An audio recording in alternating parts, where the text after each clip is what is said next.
Introductions by members. Madam Clerk. Introduction of bills. Orders of the day. Government House Leader. Thank you, Honourable Speaker. I call continued debate on Bill 14.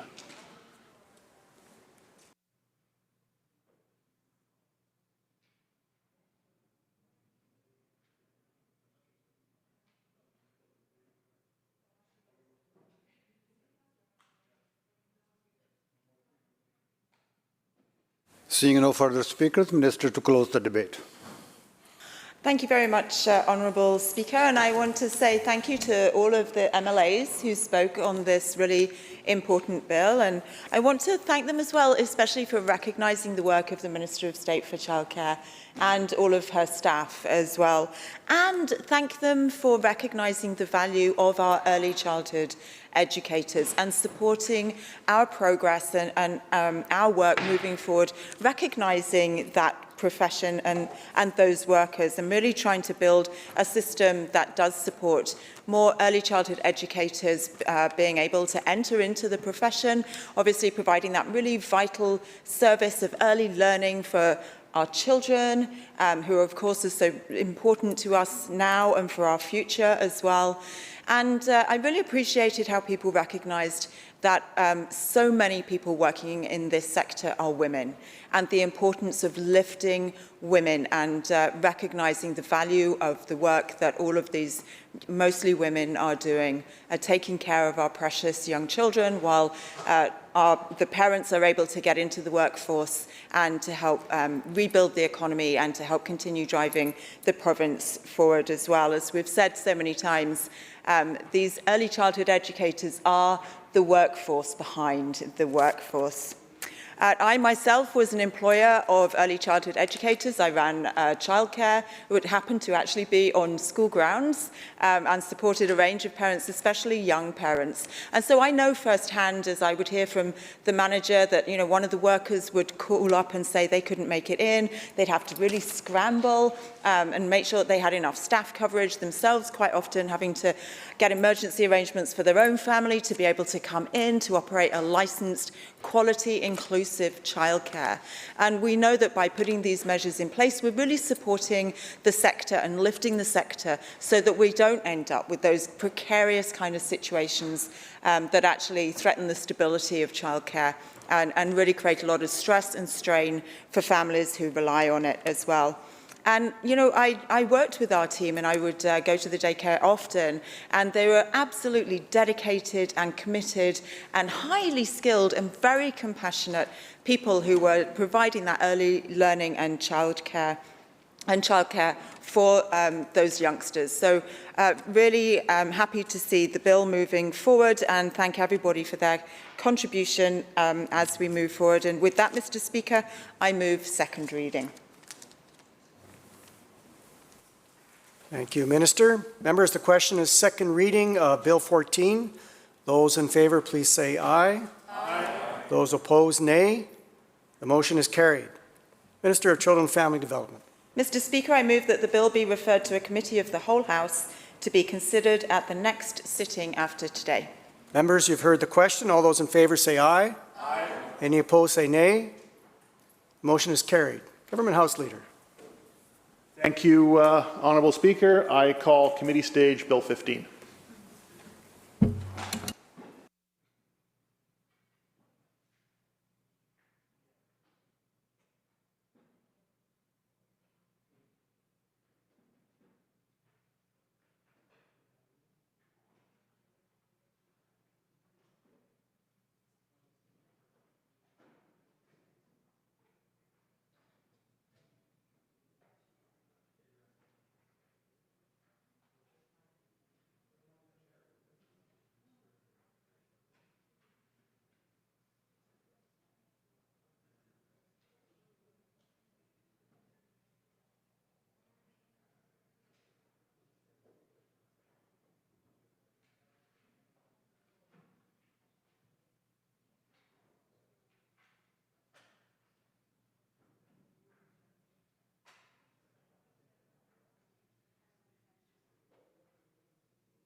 The committee will stand in recess for a couple of minutes while staff are making their way to their seats. Thank you.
Call the Committee on Bill 15, Early Learning and Child Care Act, to order.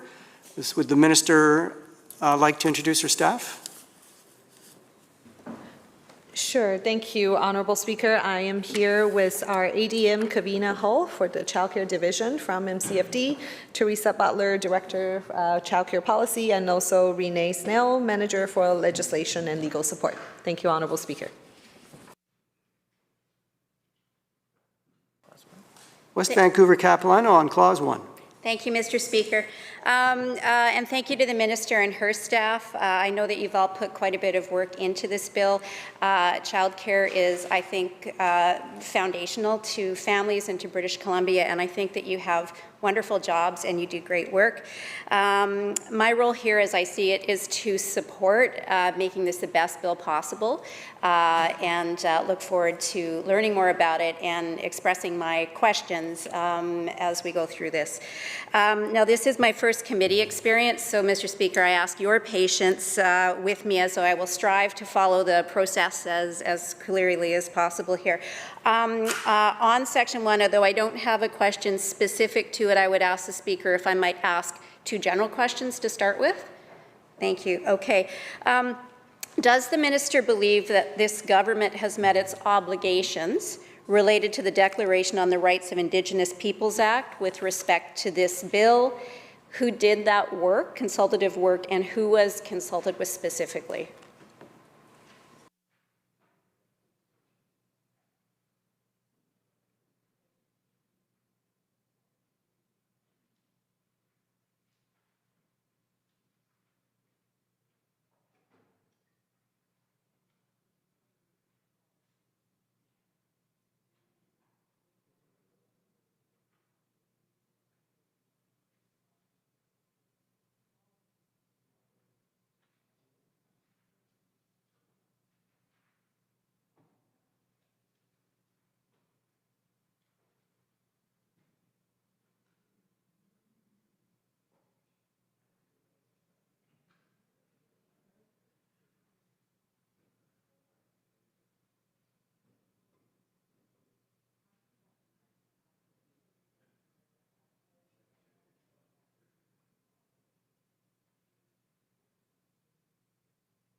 Minister of State for Childcare, and just for the benefit of our new members, we are now referring to the different parts of the bill as clauses, not sections.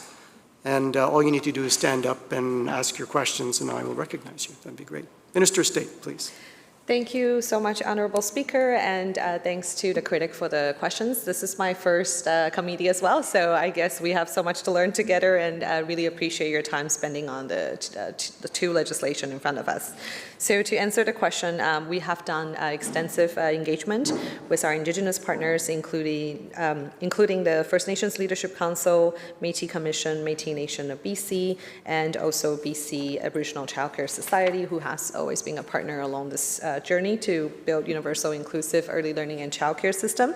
And we have been incorporating the Declaration Act into our proposal and the work that we do, of course, in consultation, again, with our Indigenous partners as well. And the legislation, the proposed legislation is consistent with the following articles of UNDRIP, including Articles 3, 5, 20, Section 1, 21, 23, and 23. 22 and 23. Thank you. Question. So yes. I'm sorry, you That's have to okay. recognize me too. So you stand up, and then I recognize you. Thank you. The chair will either say member or will actually say you're riding. Either case, you then start, and then when you're done, you put your mask back on, please. you. All right, member. Thank you, Mr. Speaker.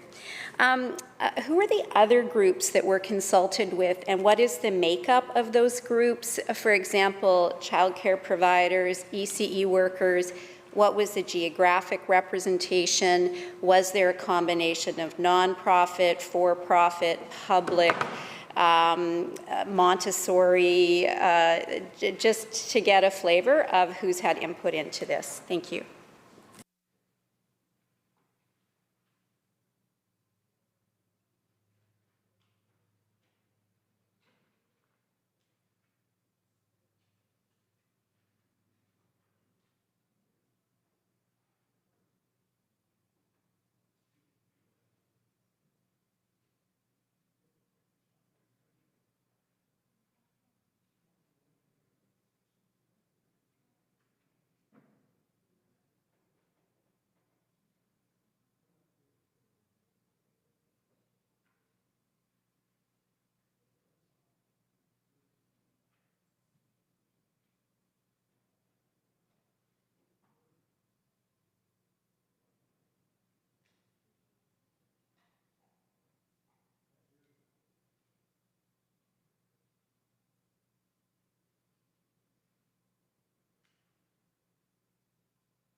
Minister.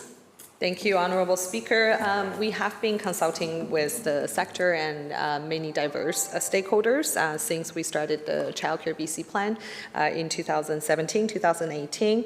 Of course, we rely mostly on our Provincial Childcare Council, which has diverse members coming from the childcare sector, family providers, multi-age providers, licensed group care providers, nonprofit, for-profit, providers that has experience with children who require extra support, providers, and stakeholders from, for example, the education community, academics, community groups, and then they also are from different geographic regions, such as Vancouver Island, Vancouver Coastal, Fraser, Interior, Northern. We do consult with them with their diverse experience and expertise on childcare. But as part of our Childcare BC Plan, of course, we have always been conducting other public engagement opportunities, engaging with families, our local childcare resource referral centers. I'll give an example that earlier this year, we also had a reference group and a workforce group of childcare sector, education and labor professionals to advise on some early questions regarding to the future of childcare. Thank you. Member. Thank you, Minister. You explained a little bit about how some of that consultation information was gathered, but can you give more details, more specifically in terms of how were those groups engaged with and how was that input considered with respect to the content of the Act? And just continuing with our advanced education in parliamentary procedure, it's important to go through the chair. So don't pose questions directly to the minister. Come through the chair. Thank you.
Minister of State for Childcare. Thank you so much, Honourable Speaker. Through our engagement process, we've found every way possible to learn from, of course, the diverse sector, professionals, and also from families across the province about their experience with childcare. For example, we've done town halls, we've had in-person meetings before COVID, of course. Now we tend to do a lot of Zoom meetings. We've had emails coming in. People provide feedbacks about childcare, and our team and our ministry, I cannot thank our childcare team enough for their dedication and tons of work into childcare. We take those correspondence very seriously. We make sure the appropriate department gets the feedback and the response. I personally approve a lot of the correspondence as well, and I learn from those providers and educators and professionals in the sector. We've had technical briefings, and especially prior to COVID, we've done a lot of in-person meetings, and those engagements really helped us to inform our childcare plan. Thank you. Member. Thank you, Mr. Speaker. Through the Speaker to the Minister. Now I've kerfuffled myself here. Bill 14 creates a regulator for the ECE sector. What connection or authority, if any, does that regulator have with respect to this bill? Just for clarification, you meant Bill 15, correct? Okay, thank you. No, I meant Bill 14. Are we on 14 or 15?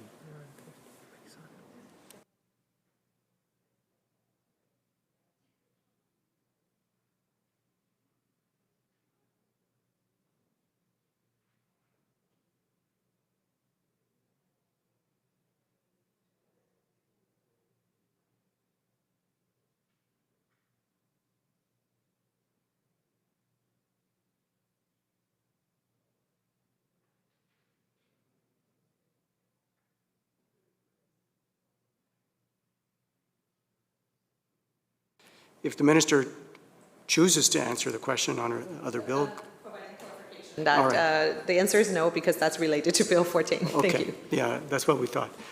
So if you would like to ask a different question, and just by the way, for education for all of us, is the reason why we go through the chairs. It can get pretty heated in here, and if we start talking directly across the aisle, it gets even more heated. That's why this is to calm things down. So, you're done on section 1, on clause 1? Shall clause 1 pass? Up to the government side to lead the charge. Shall clause 1 pass? Aye. Thank you. So ordered. Clause 2. Any questions on clause 2? Mr. Speaker, to the minister. Member. The transition section later in the Act refers to grants and subsidies, but I wasn't clear on that transition what the impact of the grants referenced in this section. Are they going to be replacing CCOF, CCFRI, the ECE top-ups, New Spaces Fund? Is this something different than those existing programs?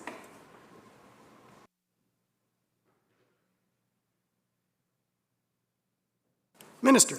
Honorable Speaker, I think that's referring to clause 3, but we're in clause 2, so maybe I'll wait for the next clause. Is that correct? Thank you. You may if you wish, or you may answer it. It's up to you. I take your answer as you want to wait, so that's fine. On clause 2? Mr. Speaker, I need to ask for clarification. Just on what we're referencing each of these sections, because I haven't done this before. So when we're talking about clause 2, and I know you did give an explanation earlier, are we talking about part 1, clause 2 being application of the Act, or are we moving to, so just clarification, and I was getting myself a little turned around there. Right. So clause 2, it says application of the Act. The number 2 is there. Okay. And there's A and B. If you need to go back to clause 1. No. No. Okay. So on clause 2, do you have another question? I do No. not. Shall clause 2 pass? Aye. So ordered.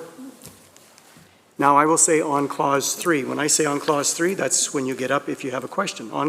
Shall clause 3 pass? And you're not getting up. You are getting up. Thank you for that. Member on clause 3. Thank you, Mr. Speaker, and I do appreciate your patience with me here. On clause 3, childcare grants, that I am in the right place. Thank you, Mr. Speaker. So I'll repeat. The grants referenced in this section. Later on, there's a transition section that talks about transition, but it wasn't clear to me if the CCOF, CCFRI, EC top-ups, New Spaces Fund, and those things are being replaced and will be called something different under this section of the Act.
Minister.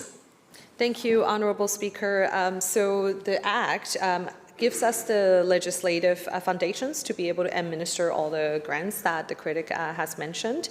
But just to clarify for the clause, for the purpose of this clause, that's all the grants except for the affordable childcare benefit. And then at the same time, it's important to note that we're not renaming the program as a result. We are actually broadening it. We are allowing through this clause, allowing the ministry to continue with all the funding and the support for families and expanding the grants to allow the ministry to do more for families.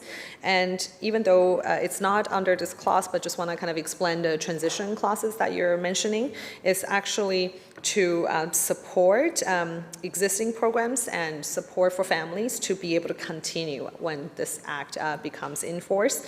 And it's really to provide stability to the families and the providers who are receiving those grants at the time. Thank you. Shall Clause 3 pass? No. West Vancouver Capilano. Thank you, Mr. Speaker. As you can imagine, Mr. Speaker, there's a lot of concern in the sector, as referenced by the member from Saanich North and the Islands earlier, as to who's going to be eligible for these grants under the new Act. It's yet to be explained, as I understand it will be contained in the regulations. But could the minister confirm that these grants won't be limited in any way based on whether a daycare is a nonprofit, public, or private organization?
Minister. Thank you so much, Honourable Speaker. Just to clarify for the clause and what we're discussing here is to give the ministry the legal authority to be able to issue and broaden the scope of grants and supports for providers and families. But in terms of eligibility, that is really being established in policies. So eligibility fundings is established through policies. Thank you. Member on Clause 3. Thank you, Mr. Speaker. I understand, Mr. Speaker, that will be done through policy, but I would like to understand what the Act envisions in terms of that policy, what the intent will be, and whether there is going to be a change in who will be eligible for the existing programs, such as the ECE wage enhancements and CCOF and those. Thank you.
Minister, on Clause 3. Thank you so much, Honorable Speaker. I think, again, it's important to note that this legislation really gives us authority to broaden our work and ability to support providers and families, but of course a lot of the eligibility for funding and all that is established in policies. But the intent of this legislation, and as I've always said publicly, that through our Childcare BC plan, we will continue, and we have been continuing working with the very diverse sector and providers, and that there is a place for all providers in our childcare system right here in BC. And the intent, the intent of this legislation is really to make sure we support the work that we've done since 2017 to invest in childcare, supporting the principle of an inclusive, universal early learning and care system, including equitable access, supporting parent affordability, inclusivity of childcare, and also supporting the delivery of high-quality early learning and care systems through social, cultural, educational, emotional, physical development of children, and supporting the relationship between childcare, kindergarten to grade to 12 education, and also the transition between childcare and K-12. And of course, very importantly, also collaborating with Indigenous communities and peoples, including in relation to childcare matters, and also putting into the UN Declaration on the Rights of Indigenous People into consideration. So we'll continue to work with our very diverse sector, Indigenous communities along this journey. Thank you. Member. Thank you, Mr. Speaker. My final question on this section. The minister in the introduction of this bill talked about its ability to build the sector, to increase spaces, and to make it a better quality, more inclusive system. I would just like to ask the minister, with the changes in these grants that are going to be supporting childcare providers, how will it be different, and how will this act support growth and increase the number of spaces available in the province of BC?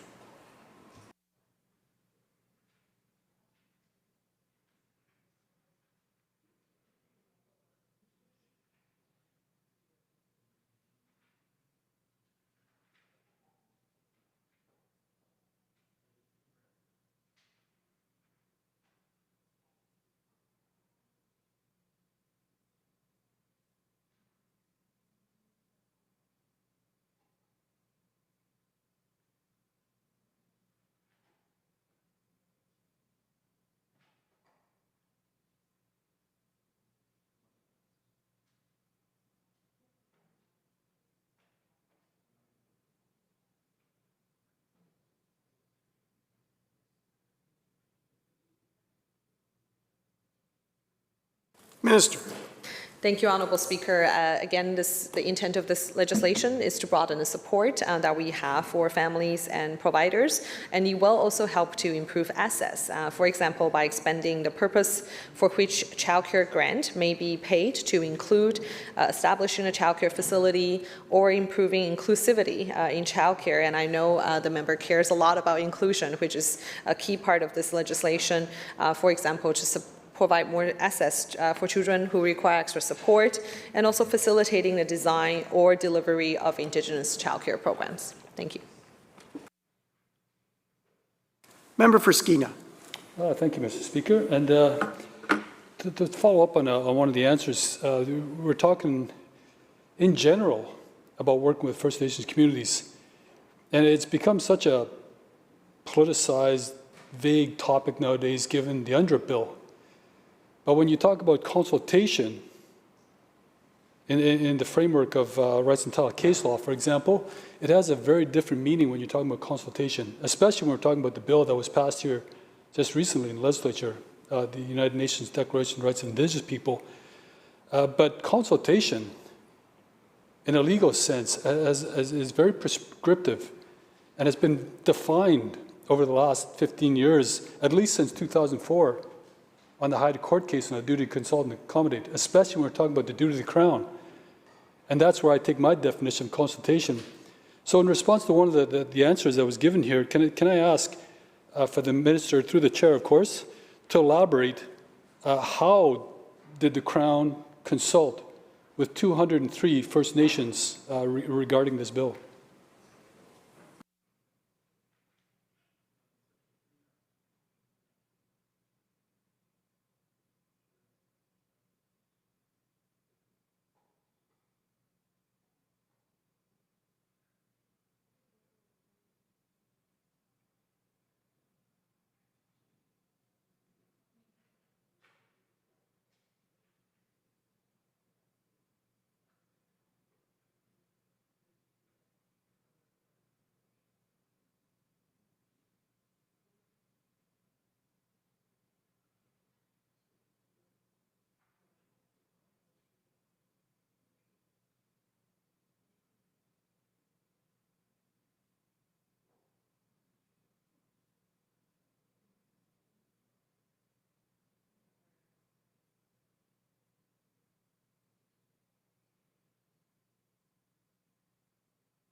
Minister.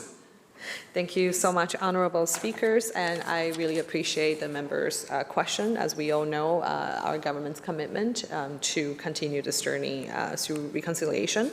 So we have directly provided opportunities for the 203 First Nations to provide feedbacks through this legislation. And we, as I mentioned earlier, we have been engaging with Métis Nation, First Nations Leadership Council, Aboriginal Child Care Society of BC during this process. And this act, it's important to note that this act requires regulations to be drafted to come into force. So ministry staff and our government is very committed to continue to work with Indigenous communities, First Nations Leadership Council to co-develop those regulations. And in the meantime, we have enter a letter of commitment with the First Nations Leadership Council, for example, to confirm the principles, process, roles, and responsibilities that MCFD when it comes to this legislation and working with Indigenous governments and First Nations Leadership Council.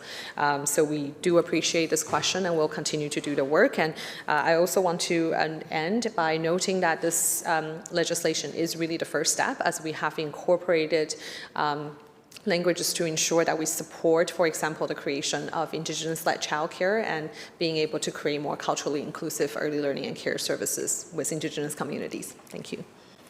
Member for Skeena. Well, thank you for that answer. And through the chair, the organizations you spoke of do not represent Aboriginal communities in BC. And according to the UNDRIP document that was actually approved of in this House, made no mention of the organizations that were just listed. The UNDRIP document actually talks about First Nation communities and leaders and talking about consultation. And the framework of that was already set long before UNDRIP was established in New York or wherever it came from, before it got enacted by this legislature. So just to go back to the commitment made under the UNDRIP document, it said that there would be full consultation from this government to the communities, and more importantly, the rights and title holders of those communities, because that's basically, it didn't define that in the document, of course, but the commitments were made to talk with and consult with communities. So, two-part question. Could the minister, through the chair, detail which communities in question were consulted with, not the advocacy organizations that don't represent communities, and if the communities were not consulted as per the UNDRIP bill, did the Crown delegate its duty to consult to the organizations that were just listed by the minister?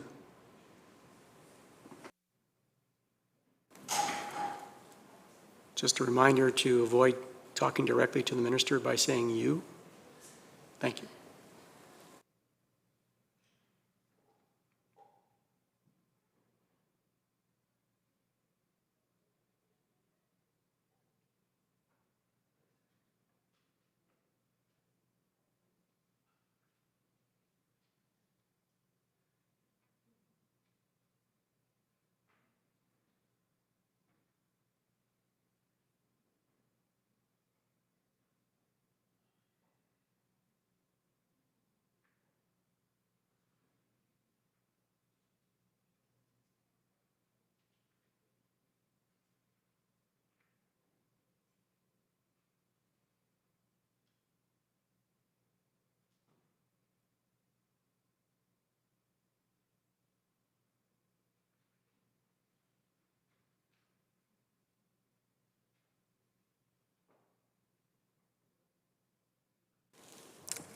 While we're waiting for the minister to review the question and answer, just for those of you in the gallery, thank you very much for being here this week, our first week back in full session. We're dealing with Bill 15, Early Learning and Childcare Act, and we're going through the bill section clause by clause. There's 31 clauses plus the title. And it's also a learning opportunity for yours truly, obviously. So bear with us. We go back and forth, and there's some breaks as the minister discusses answers with the staff.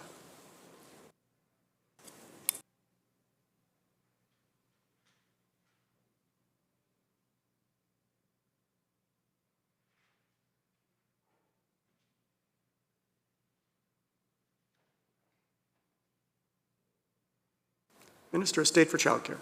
Thank you so much, Honorable Speaker. It is our belief that this draft piece of legislation supports the province's commitment under Section 3 of the Declaration Act, and it is also consistent with the following articles of UNDRIP, including Article 5, 14, 20, 21, Section 2, and Article 22. And we have engaged and provided the opportunity to hear from and receive the feedback from 203 First Nations. And again, through the letter of commitment that we've made with the First Nations Leadership Council. And as this act will require regulations, as the critic have mentioned about how a lot of the details are indeed in the regulations, you'll be drafted and co-developed with the First Nations Leadership Council and also Indigenous communities throughout this process. Member for Skeena. Thank you, Chair. And to the member from West Vancouver, Capilano, I make mistakes too, but this is the only way to learn. That's exactly the way I learned, being corrected by the chair many, many times. And I used you twice, which was actually pointed out by the speaker. That was a mistake. I apologize. And so to the minister, through the chair, really what we're talking about consultation, and it seems to me we're talking specifically within the confines of UNDRIP, the bill. But there were hundreds of court cases before UNDRIP came to be that actually defined consultation in Canada, in the courts of BC and Canada. And that seems to be forgotten. The definition of consultation is well laid out. And so when we're talking about this, we're talking about the further commitment under the UNDRIP document that said this government would consult on every piece of legislation existing as well as proposed in terms of consultation with 203 bands in BC. I thought at the time that was unrealistic. I've yet to hear whether or not any piece of legislation has actually reached 203 bands under the legal definition of consultation. Because consultation it's pretty exhaustive in terms of what the duty of the Crown has to uphold. It's got to be meaningful. It can't be just a notice of intention of the Crown to do something and expect feedback from a First Nation that's probably got 20 different things on their to-do list. So when we're talking about consultation, I was really talking about the commitments under UNDRIP to consult with 203 bands as promised as per UNDRIP, as well as upholding the duty of the Crown, not to organizations like the Leadership Council. The Leadership Council does not represent communities. They're an advocacy organization. In some cases, they represent organizations that you can join by just paying your dues. The representation of communities actually boils down to who is representing that community in question. So we haven't heard a list of any communities that were consulted. And so I just want to just be clear. Is it my understanding that there were no communities actually consulted other than just notice of intention by the Crown?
Minister. Thank you, Honorable Speaker. I really appreciate, again, the member for your feedback and sharing the thoughts, and totally understand the feedback that you're sharing here. And I think it's important, again, to mention that universal inclusive early learning and childcare has never existed in this province before, and this legislation is the first step to pull that work together, to ensure that through our work, investing in early learning and childcare, that investment is going to be inclusive. And when we work with Indigenous communities, that there will be Indigenous-led childcare, and there has been, and there are some really good examples across the province through the learnings that we've had and the work that we've done, with and learning from Indigenous communities. So it is the first key step to be able to continue that journey, and we will continue to learn and develop and improve along the way. And again, this act does require regulations to be drafted to come into force, and ministry staff, myself, our whole team, our government will be co-developing those regulations and work hand in hand with Indigenous communities and partners and stakeholders across the province, including engagement, consultation, opportunities for legislative co-development will also take place if amendments to the Act are required for the future. We're really committed to this journey. We want to do this first step to see how Indigenous-led childcare can be done in this province and will be done in this province, and it is our commitment to inclusion and to reconciliation. Thank you. Thank you, Minister, and let's avoid the your references and talk about his, again, through the chair, just as a reminder to both sides. And before I recognize the member for Skeena, I'm about to be replaced at 2:30, so before I go, I just want to say thank you for the privilege of being here for your first estimates, both of you. You did a great job. Wonderful. Much better than I ever did when I had my first estimates. Member for Skeena. Thank you, Chair. And with all due respect, Minister, through the Chair, of course, that wasn't the question. I mean, we're talking about inclusivity across the board in terms of everything we try to do in this legislature, including childcare. The question was consultation, not only as the commitments made under UNDRIP, but also the legal requirements made under case law that was established long before UNDRIP was ever implemented. And the question was how many communities did you actually consult? Because there's 203 communities complete with their own leadership structure. And they all want some form of child care, right? We all know that. But that's not the question that I'm trying to ask you. I'm trying to follow up on the commitments made under the UNDRIP bill that actually has a foundation of rights and title case law, including the full definition of consultation. That's what I'm asking. And I'm going to presume that based on the non-answer I'm hearing, that there was no consultation with one, let alone 203 bans in BC. And this government actually reneged on their commitment to consult with these bans by delegating the consultation duty to advocacy groups like the Leadership Council, which don't represent communities. They're an advocacy organization. So given that we haven't heard one mention of one community, let alone 50% of the 203 communities in BC, am I to presume that this will be the standard going forward, given what we've heard in this legislature in terms of how this government refuses to consult with 203 bans in BC as previously committed under UNDRIP, and that this is just another example of how this government will actually bypass the consultation with 203 communities and actually just go to groups like the Leadership Council to fulfill that duty?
Minister of State for Childcare. Thank you, Honorable Speaker, and welcome to the Chair. And I want to reiterate again that the Ministry of Children and Family Development is committed to support and uphold Indigenous inherent and human rights and to implement and meet the objectives of the UN Declaration on the Rights of Indigenous People.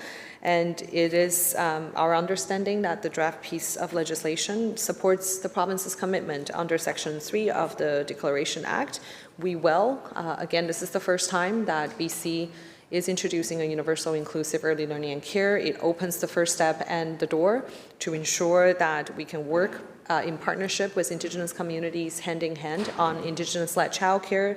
It is a historical move, and we'll continue that journey and co-develop the regulations with Indigenous partners and communities. Thank you. Member for Skeena. Thank you, and welcome to the Chair, Mr. Chairman, and then through the Chair. Yeah, we're not going to get anywhere with this. We're not going to get any mention of a yes or no whether or not this government actually consulted with 203 bands in BC as per their commitment under the UNDRIP bill. But can the minister, through the Chair, either name one community, just one, or one representative of a community that actually responded as per the consultation this Crown actually promised to deliver in the first place? Can just name one person from one community, or name one community that actually fulfilled the back and forth process that actually follows the definition of consultation that have been actually decided upon through the courts of BC and Canada?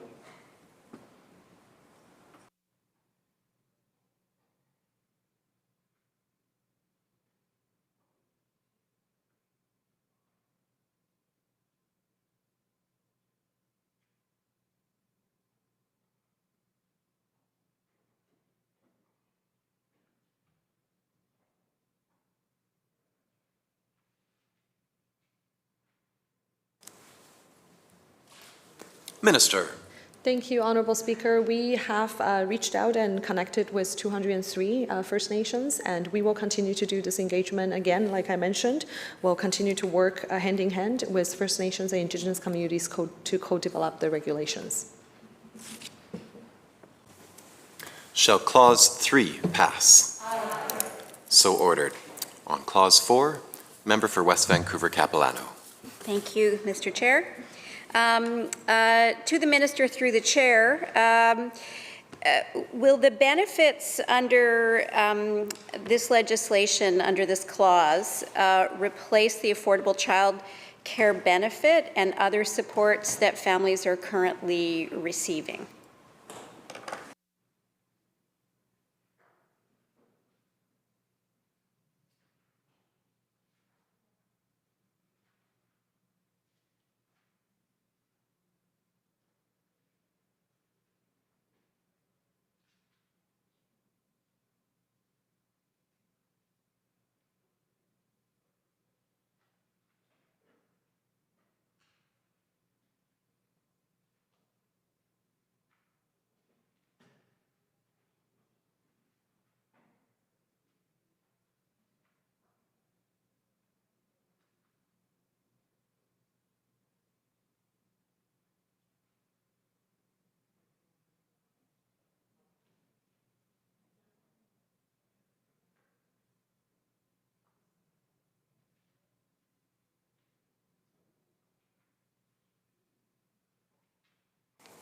Minister.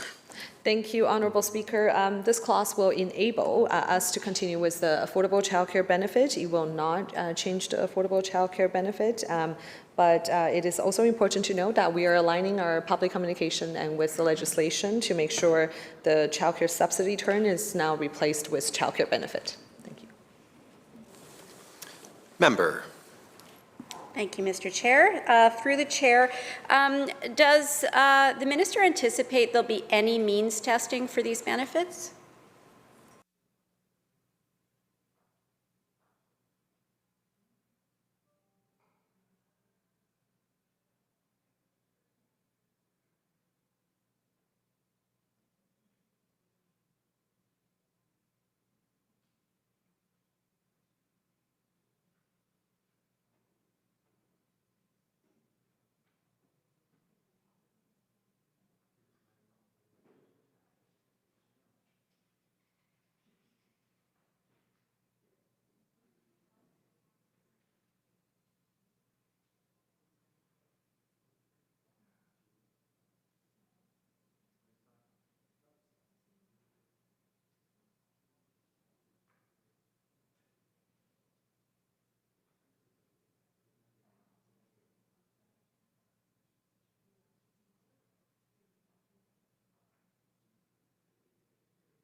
Minister. Thank you, Honorable Speaker. This actually allows us to continue to deliver the income-tested affordable childcare benefit, and in terms of the details, will be done through policies and regulations. Thank you. Member. Through the chair, to the minister, how do the benefits under this section relate to the commitment to universal accessibility and the promise of the $10 a day daycare?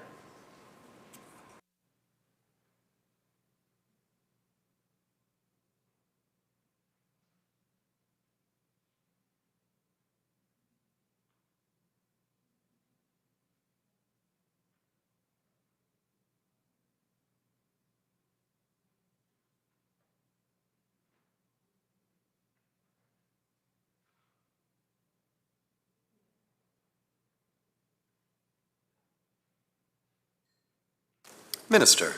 Thank you, Honorable Chair. This clause supports the work we do to ensure that while we deliver inclusive, universal early learning and care services to families, that the most vulnerable families and children are getting the extra support that they need, including families who are now receiving $10 a day or no cost or low cost childcare at this moment and in the future as well. But the other parts of this legislation will cover, for example, through the childcare grants, will cover on our commitment and our work to implement universal, affordable, high-quality early learning and care services. Thank you. Member. Thank you, Mr. Chair. Through the chair to the minister, frequently the reference to inclusive universal accessibility, universal childcare is used.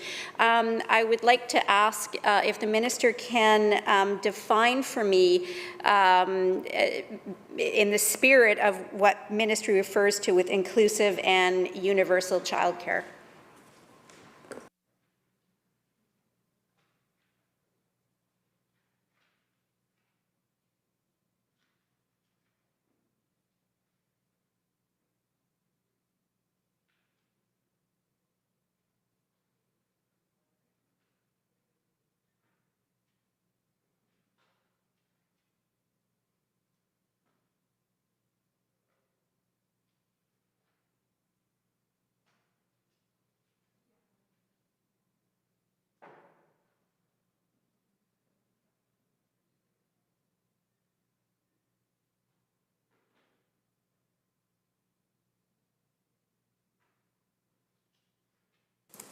Minister.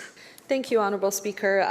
The policy intent behind the word inclusive can be understood through, for example, our Childcare BC plan.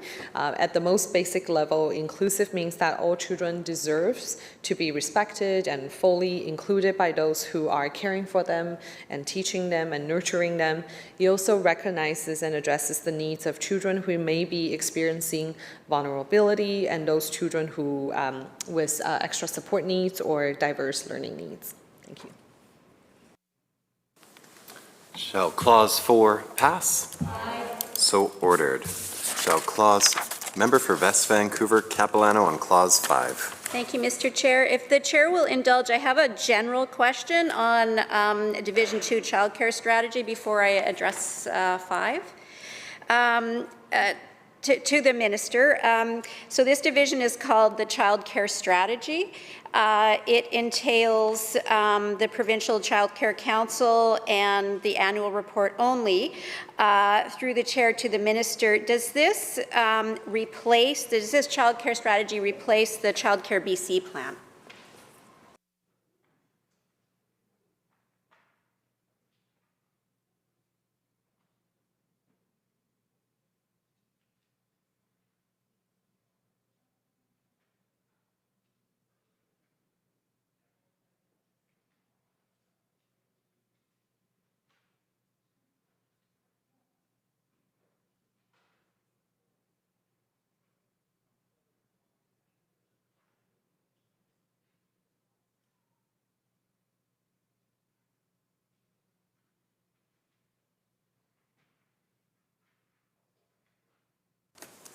Minister. Thank you, Honorable Speaker. The answer is no. This clause actually supports our Childcare BC plan, and on this particular clause, it actually continues the Provincial Childcare Council from the Childcare BC Act under the Early Learning and Childcare Act. You also expand the matters that the Provincial Childcare Council can make recommendations on to align with current practices and also with government's direction to implement inclusive universal childcare. Member. Through the chair to the minister. This might sound like I'm digging too much into the meaning of a word, but when we use the word strategy, I've heard this minister refer many times to multiple strategies. So the Childcare BC plan, I understood to be the childcare strategy. And so what is the meaning of using the word strategy then, again, within this act?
Minister. Thank you, Honorable Speaker. Just to explain, I am personally ESL, so this is a good learning for me on the war strategy as well. So this actually talks about how the strategic vision of, for example, our childcare plan. So I'll raise an example on this clause that it talks about how the recommendations are made to the government to go towards that vision through our strategic plan. And also on clause 6, it is also on how we can achieve our strategic objectives through, for example, reporting and the commitment that we're making through this legislation. Thank you. Member. Thank you, Mr. Chair, and thank you to the minister. Through the chair, I will now address clause 2. Clause 5. The Provincial Child Care Council, how will the Provincial Child Care Council be constituted, and is it different than how the current one is constituted?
Minister.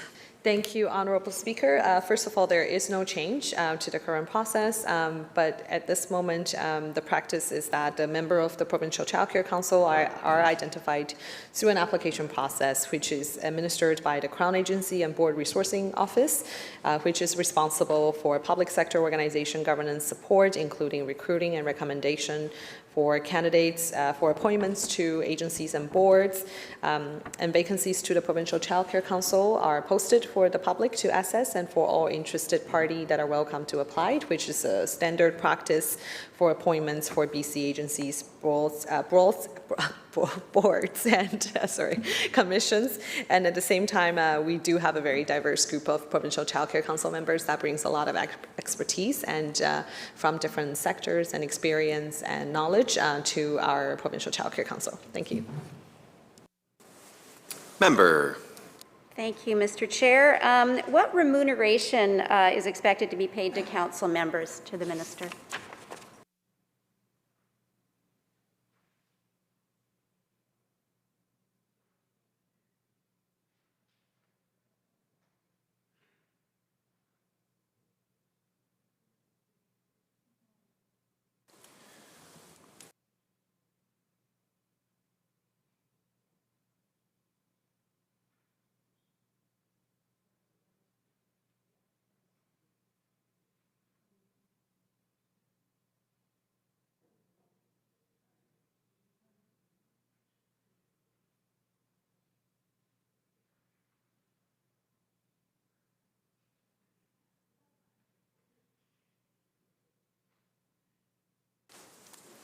Minister. Thank you, Honorable Chair. This legislation does not address on the remuneration of the Provincial Child Care Council. It is addressed through the CABOR. The Cabinet, CABOR.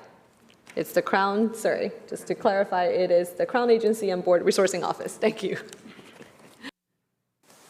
Member. Thank you, Mr. Chair.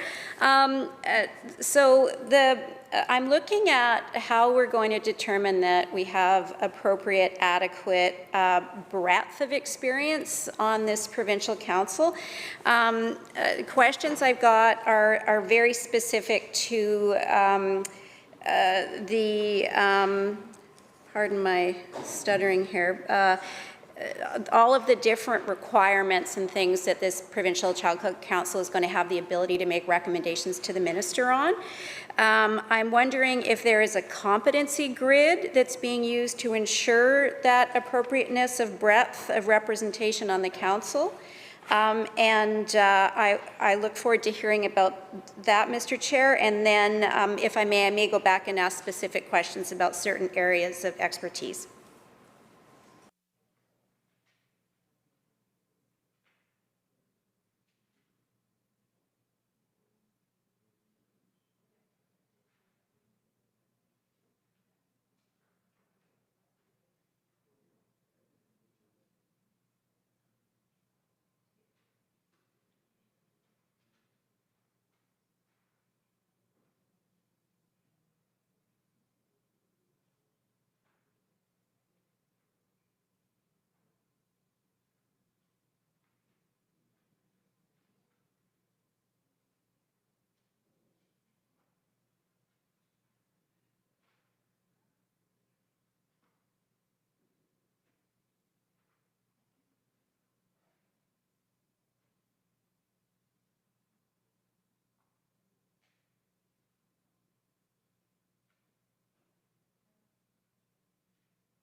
Minister. Thank you, Honorable Chair. The Crown Agencies and Board Resourcing Office establishes the criteria to follow in compiling a pool of prospective eligible members for the Provincial Child Care Council. This currently includes child care providers with experience in various types of care, people with experience with various community groups such as advocacy groups, business, local government, labor, post-secondary, education, and also who represent different regions of the province and the diversity of our province. And the ministry is currently looking into amending the existing terms of reference to building greater Indigenous competency competency, based on the feedback from our Indigenous partners and the First Nations Leadership Council on this legislation. And this legislation does not include regulation-making authorities relating to our Provincial Child Care Council members. Thank you. Member. Through the chair, thank you to the minister for that. I'm going to ask a few more questions in this particular area because my understanding from reading this act is the majority of input into regulation and input into how this act will be administered is put in or is the responsibility of the Provincial Child Care Council. They play a significantly central and important role to this. And there have been additions in terms of the types of responsibilities that they have.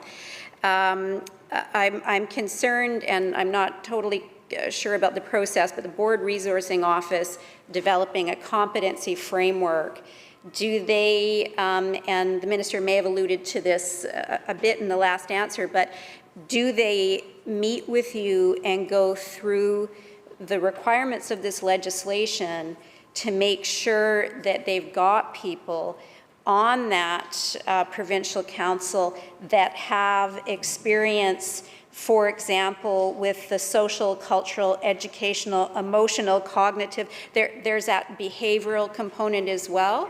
And so what I heard you mention were various geographic areas and different professional groups, but the question is how does the resourcing office or that competency framework, how do you ensure it aligns with the depth of expertise required to undertake all of these responsibilities? Thank you.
Minister. Thank you, Honourable Speaker. We just to make sure it's more cleared and clarified that we consult with the wide range of professionals, families, and stakeholders from the sector. Outside of the sector, we do need a lot of expertise into building an inclusive, affordable, high-quality early learning and childcare system. It is a huge undertaking, and we have been learning along the way since 2017. But of course, the Provincial Child Care Council is an important group of leaders and professionals and really people with so much expertise in the childcare sector and also from other sectors as well. We also have people from education sectors or Indigenous representatives and people who understand the needs of young children or children who require extra support. I do really appreciate the work of our Provincial Child Care Council members. They're volunteers who do so much to provide a lot of technical advice and support for our childcare plan. But it's again important to know that we do engage with many other providers through different ways of engagement that we've touched on earlier. Actually, in the coming weeks, we're going to do more engagement, and I would love to share that opportunity with all members from this House to encourage more diverse voice, more experience coming in to shape the plan for our future of childcare system. But the Provincial Child Care Council is critical to provide, for example, technical support if there is an area that we need to look into on how this would impact specific providers, for example, then we would have a provider or a professional who has that experience or knowledge, and maybe also have someone who is a stakeholder that could be impacted by a certain decision to be able to get some quick and also important and technical feedback. So thank you. Member. Thank you, Mr. Chair, and thank you to the Minister. There is a part here, or one of the responsibilities that this group has is recommendations with respect to the role of, and there's a whole number of things in this one clause, which I started to say, social, cultural, educational, emotional, cognitive, and physical development of children. If I could ask through the chair, what are the requirements that you're looking for? What background do the people that have that level of expertise have? And do you already have those people? And is that part of the competency framework?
Minister. Thank you, Honourable Chair, and I appreciate the member for the question. For example, currently our Provincial Child Care Council does have that diverse and wide range of background and expertise in a lot of areas, and we will continue to evaluate when vacancies or opportunities to come up to make sure we fill a certain gap or looking at diverse experience that can help to shape our Child Care BC plan. So currently, for example, we have representatives from the following sectors and geographic regions across the province, that including family providers, multi-age providers, licensed group childcare providers, including not-for-profit and for-profit providers. And we have providers serving children from birth to school age, and also childcare providers offering inclusive programming for children with additional support needs, and also Indigenous providers on and off reserve with different expertise as well. And we also have providers, Child Care Council members and professionals from different advocacy groups, including labor and even business community, to look at the economic impact and the benefits of investing in childcare. We have local government, such as municipal school district experience, post-secondary experience. We also, again, have providers from Vancouver Island, Vancouver Coastal, Fraser Interior, Kamloops, Kelowna, Kootenays, Northern. We do our best to recruit members with very diverse experience and expertise. Thank you. Member. Thank you to the Minister through the Chair. That's good. What I'm looking for with respect to these things in particular would actually be child psychologists, people that work with behavioral issues, child kinesiology, all of those things that are directly related to what is specifically laid out here.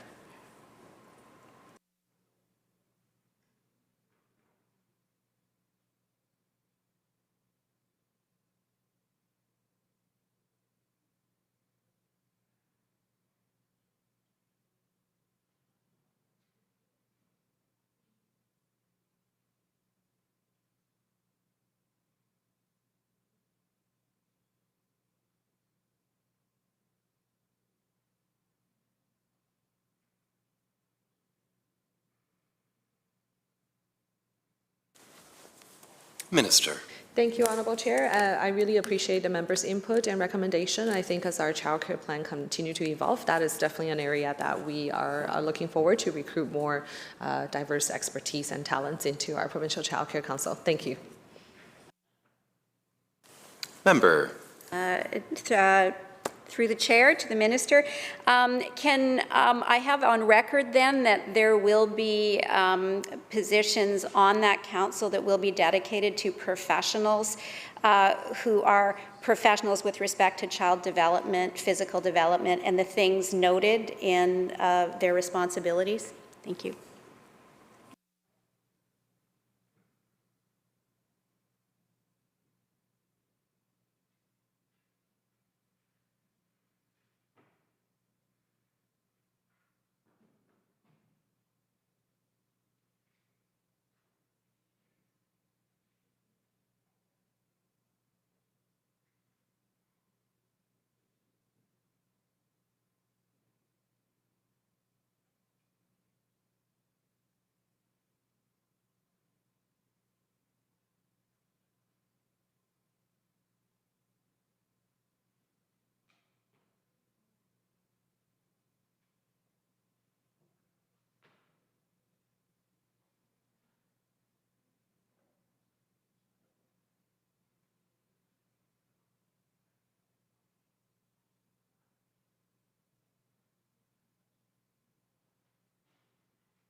Minister.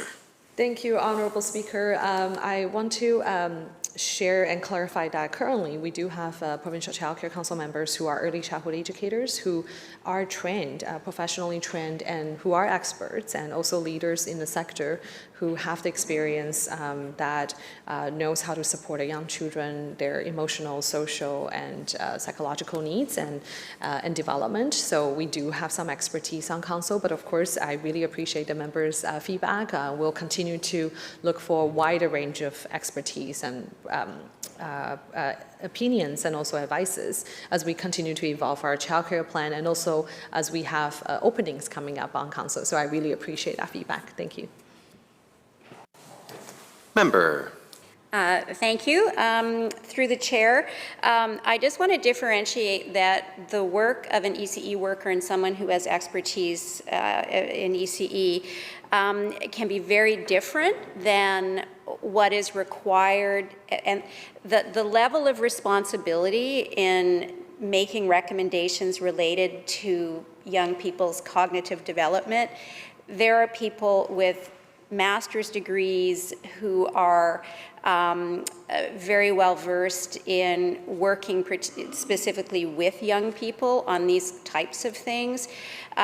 So I just want to differentiate that those are different, and is there an understanding of that difference and a willingness to look specifically at those professions that work with young people in that way. Thank you.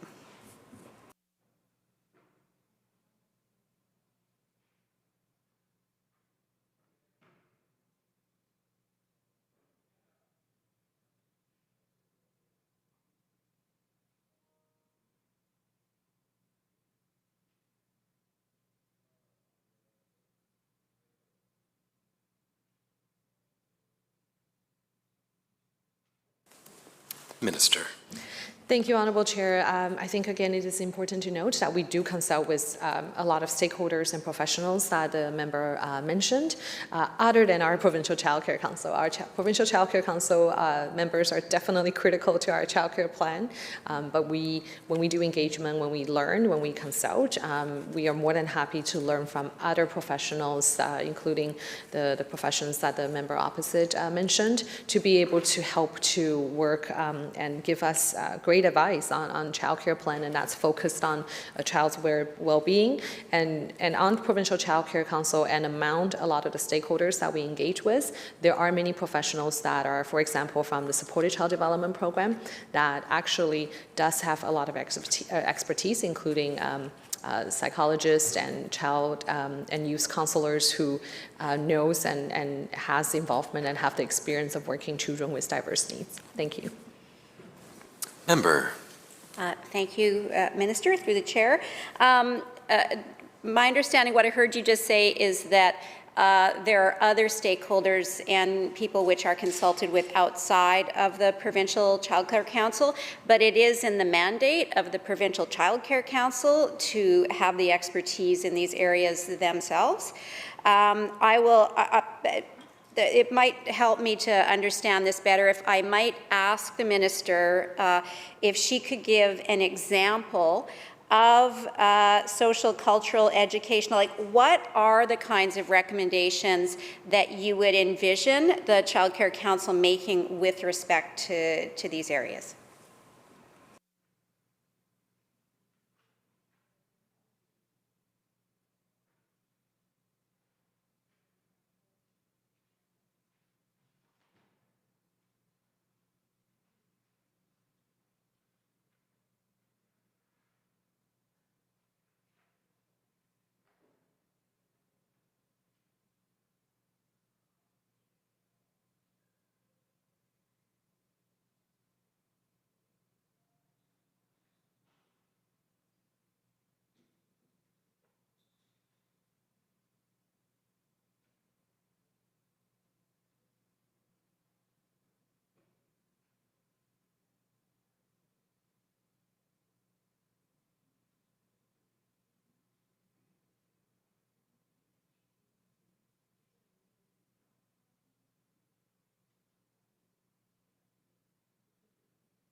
Minister. Thank you, Honourable Chair. We do have, for example, provincial child care council members from Indigenous communities or have the experience working with Indigenous children and families that, for example, would help us to support the work that we do on quality and inclusive early learning and care services that would give us the advice on what the member has asked about, like the social, cultural, emotional, or educational support to address the diverse needs of families. We also have council members who are experts and leaders in providing quality childcare or to support other peers in the sector.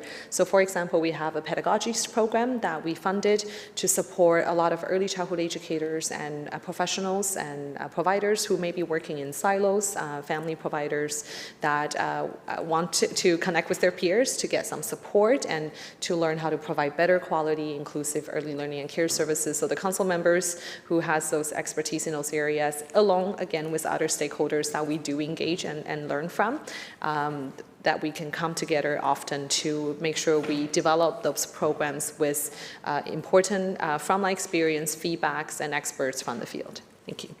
Thank you, Minister. And if I just might step in for a quick moment just to remind folks that the COVID protocols are where to keep our own seats and not move between seats, and also, of course, make sure your mask is over your nose and your mouth. Thank you. Member for West Vancouver Capilano. Thank you, Mr. Chair. I'm going to try and use actual section numbers here because I keep just using the terms and not telling you where they are. Clause 5, 6, Section E, any other matter related to childcare seems a very broad responsibility to have. Could I ask the minister to give examples, perhaps, of what's anticipated there and why that is left open-ended like that?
Minister. Thank you, Honorable Chair. I think the important part of this is that because the previous legislation was very limited on what the provincial child care member councils could do and advise on, so we want to make sure we expand the scope of their advice and their recommendations, so we don't have to come back and re-amend, make amendments to our legislation every time that we want to expand their scopes. But other resources that's referenced here may include, for example, fiscal facilities or items such as toys, crafting, supplies, safety equipment, child-appropriate furniture that could be necessary to support a child's learning and development to ensure that safety is maintained in a learning environment. So that would be some examples of what we could do to expand the scope of their recommendations. Thank you. Member. Thank you to the Minister. I'll just express a concern I have with any kind of open-ended kind of miscellaneous responsibilities in legislation because it's very unclear to people in terms of what that could actually mean. And it could be something that at some point is I'll just move on from that, but that it's a concern that I have on that one. A question I have is, what is the process through the chair for making recommendations to the minister? And will it be these recommendations that will then form regulations?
Minister.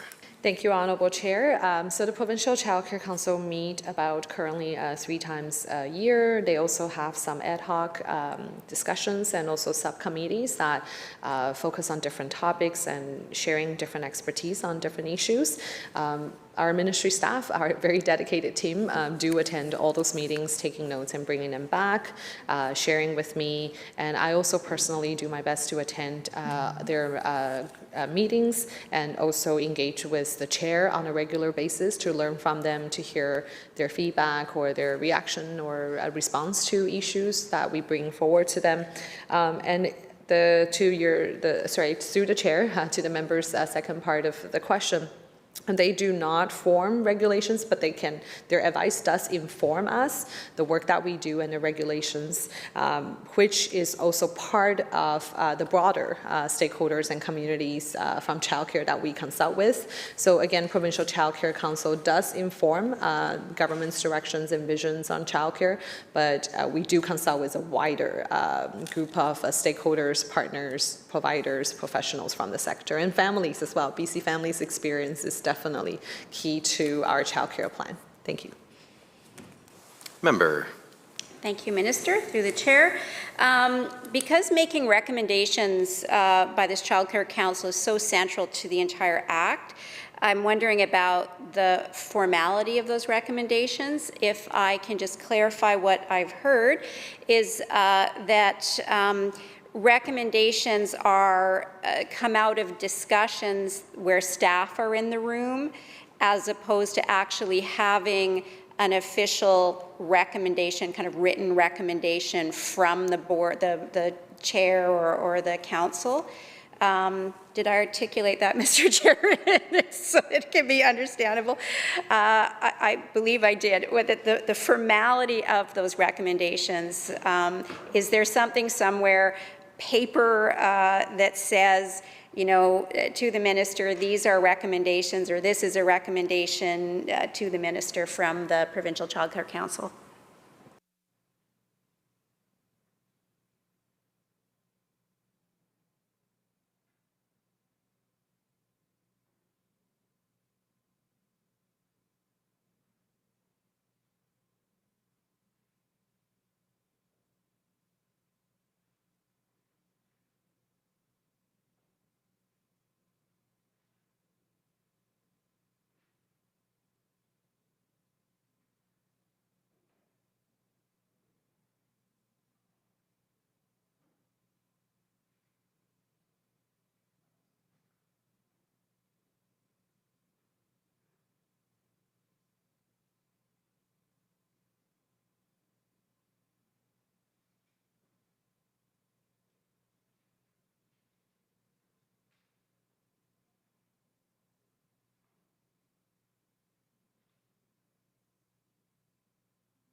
Minister. Thank you, Honourable Chair. So the Provincial Child Care Council, they often have discussions with staff as part of the meeting to take minutes of their discussions and notes and feedback and thoughts on different issues. There is no requirement under our terms of reference for Provincial Child Care Council to produce a report to the minister responsible for child care. But of course, we do communicate and connect very actively as we've been busy with our child care plan. So I personally attend their meetings. I engage with the chair most of the time to make sure I'm on top of their feedback and issues and concerns and thoughts about our child care plan. I also engage with members. A lot of the Provincial Child Care Council members are professionals and leaders in the sector, and they're across the province. So when I have an opportunity to engage with different communities or on different topics about child care, I also have do my best to engage with Provincial Child Care Council members directly to hear from them. Thank you. Member. Thank you to the Minister. Through the Chair, are there subcommittees of the Provincial Child Care Council that deal with certain areas of specialization?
Minister.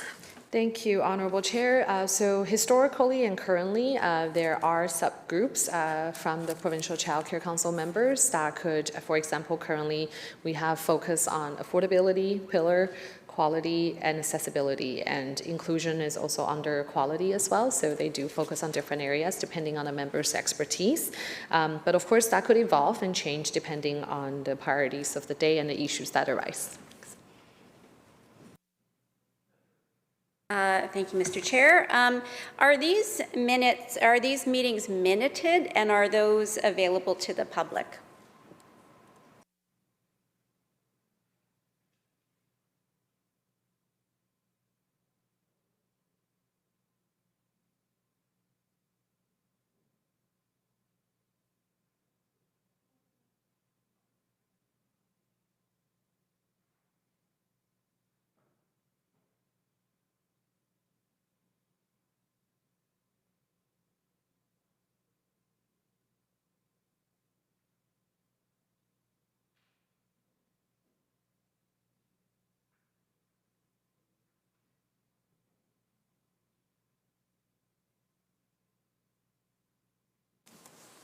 Minister. Thank you, Honorable Chair. Historically, we don't proactively release the minutes. They are confidential advice to the minister. Member. Thank you for that, Minister. A question again through the chair for clarity on responsibilities, and I am focusing on this because my understanding here is that there's the child care strategy section. This child care council is basically 50% of what the two key elements are. There's accountability and there's a child care council, and then the number one obligation of the child care council is recommendations. So not having a more kind of formal process for actually providing recommendations, not having recommendations that are transparent to the public, to child care providers, is a concern. So is there something that the minister can tell me that will make me more comfortable in that there is some transparency, public transparency, with respect to the recommendations, that maybe not providing the minutes publicly, but the recommendations that are coming out of those meetings? Thank you.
Minister.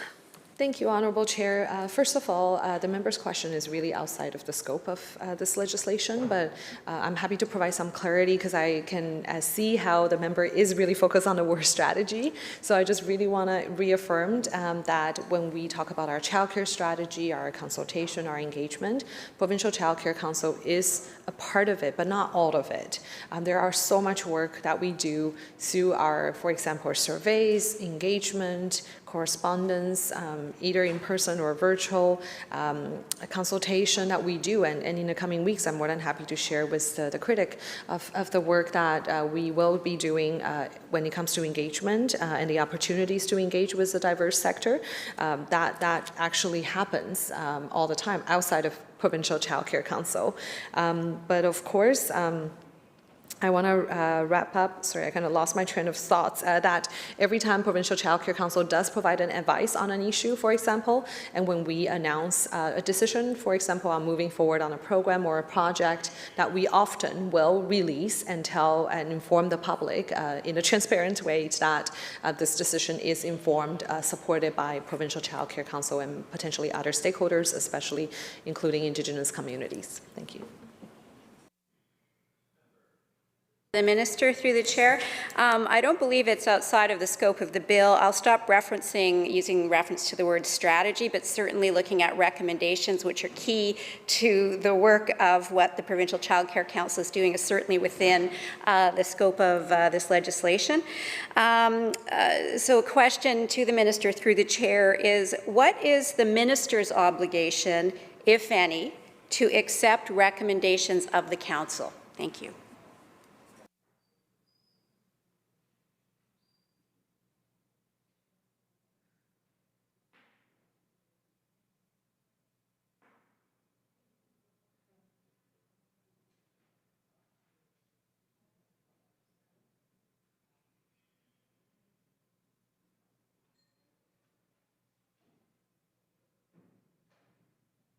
Minister. Welcome back to the chair. Thank you.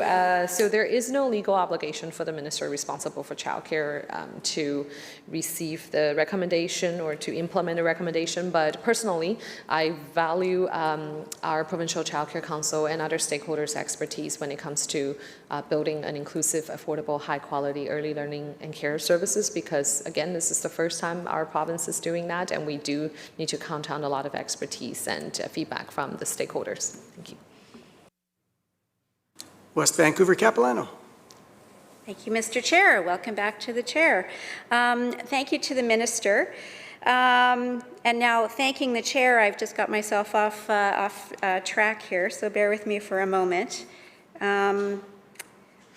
I appreciate that there's no legal requirement for the minister to take a recommendation from the Provincial Child Care Council. My concern, Mr. Chair, to the minister is that the recommendations are foundational to this entire legislation. And I'm hearing that there's not a formal way to document recommendations coming out of the council, and that there's no obligation or process for the minister to consider those recommendations, and yet it's a huge component of what this legislation is. In my experience with most advisory committees and bodies, things are minuted, and the minutes would contain something that would say, the board or the council recommends to the minister that, ABC happens. That would actually be formalized, and that would go to the minister. If I'm understanding correctly, again, I'm coming back to, it sounds like there's discussions that happen, staff are in the room, notes are taken, and then somehow in some format the minister becomes aware of that, but there's no process for going through that, putting an actual recommendation in front of the minister and the minister reviewing that recommendation and perhaps having a conversation with council to get clarity on it. Am I correct that there's not a process like that in place?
Minister, on clause 5. Thank you, Honorable Chair. I think it is important to maybe make a correction and to the member statement about how, this is a bulk part of the legislation. Actually, it is part of the legislation that will support our work to build an inclusive, affordable, high-quality early learning and care for all British Columbians. It provides a strong, this legislation is actually focused on providing a strong legislative foundation to do that work. And this clause and this section and the work of Provincial Child Care Council, of course, supports that, but it's not the big part of the intent of this legislation. So I think it's important to kind of verify that.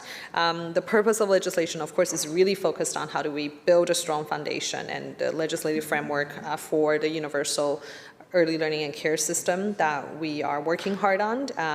That's going to be inclusive, affordable, and high quality. But in the meantime, to also answer the members' kind of the second part of the question is that there is no required requirement, and historically there's no requirement for the council to produce a report or submit their recommendation. Thank you. Member. Thank you, Chair. Thank you to the Minister. I find it somewhat puzzling that the Minister is maybe downplaying the importance of the wording in here and the structure of the Act. The Minister is referencing the purpose of this is for inclusive, affordable, universal child care. It's difficult for me as a critic and for the public to know what that means because the majority of the work is being deferred or pushed over into regulation, but the bulk of the conversations and content based on how this legislation is written is really contained in that Provincial Child Care Council. So that's why I'm continuing to ask about that.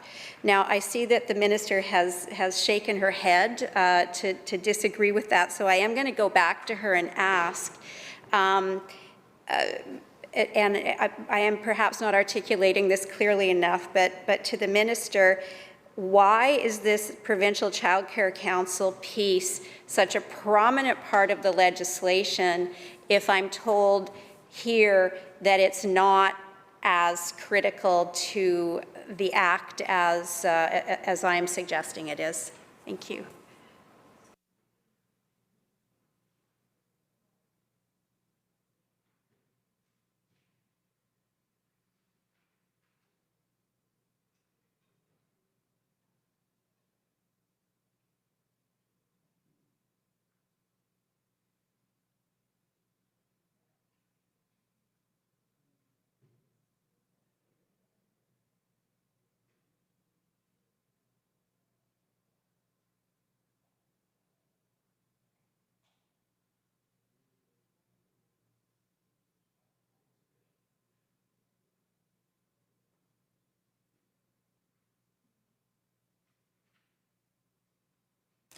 Minister. Thank you, Honorable Speaker. I think it is important to inform the critic that this section on the Provincial Child Care Council, it is actually a carryover from the previous legislation. So for this new Early Learning and Child Care Act, it is combining the previous Child Care BC Act and also the Child Care Subsidy Act together. So this part is actually a carried over. Of course, we have to carry on a lot of the work that we've been doing. We need to update it. So we've updated the section on Provincial Child Care Council to make sure they can expand their scope of recommendations. But that being said, this whole legislation, and I'm not trying to downplay at all, because the Provincial Child Care Council's work is critical to our vision because of their recommendation, the work they do, along with all the other stakeholders and partners that we have through our journey to build inclusive early learning and care system.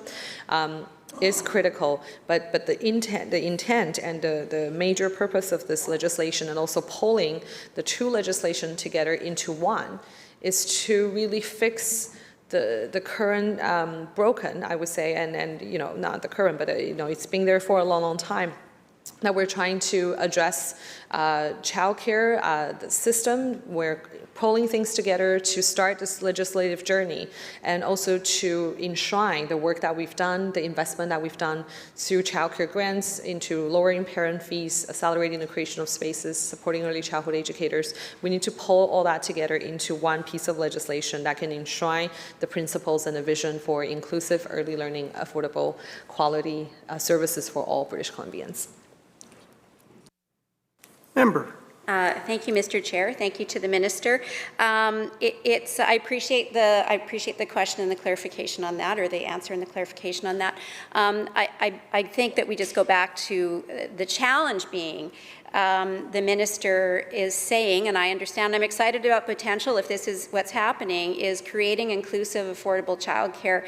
It's very hard with what's the content in this bill for me to understand what that looks like and how it's actually happening. This is very much just a very sketched out framework with not a lot of detail, but I trust and believe that the minister's intent is certainly what we want to have here, which is to create a better childcare program in British Columbia.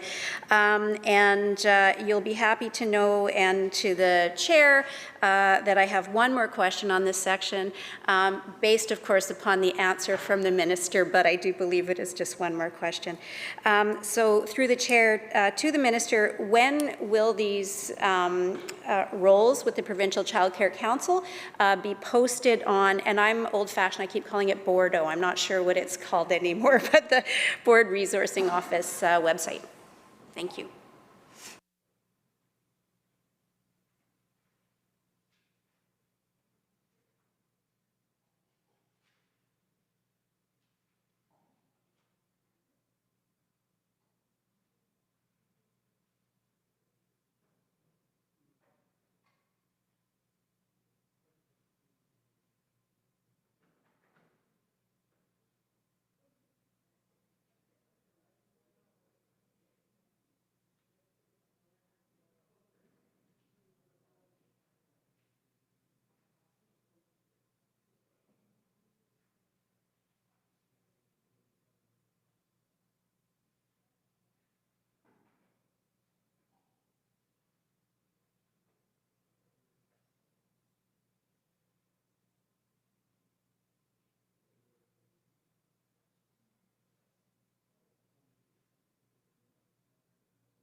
Minister.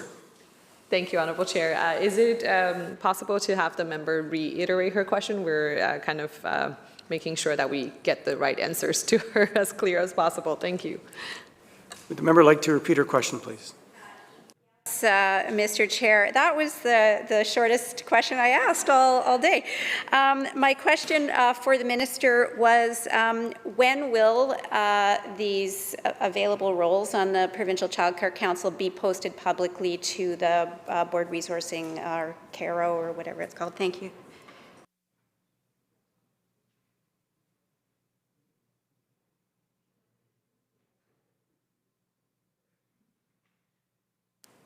Minister. Thank you, Honourable Chair, and thank you to the member for clarifying her question. I apologize that we had a little bit of confusion about the question here. That whenever there's a vacancy, that the vacancy is posted on Cabral, and Cabral also has a list of provincial council members. And for the members' information, each member of the Provincial Child Care Council is normally initially appointed to council for a one-year term, and they may be reappointed for a second 2 to 3 year term, and a third 2 to 3 year term. So generally, the maximum year on council will not exceed 6 years. Extensions are at the discretion of the minister. Thank you. Shall Clause 5 pass? Aye. So before we start with Clause 6, just for the enlightenment of our new critic and our new minister, there are breaks allowed.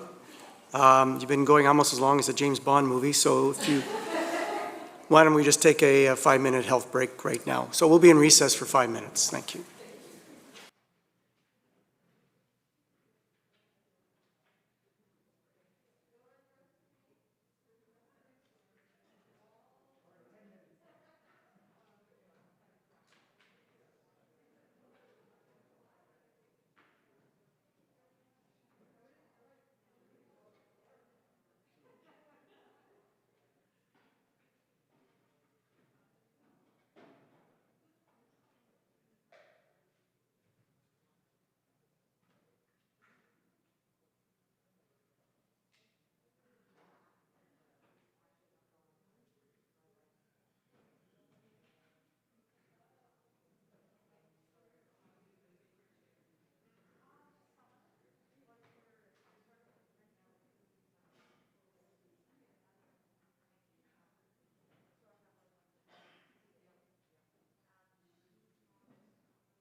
Call the committee back to order, please.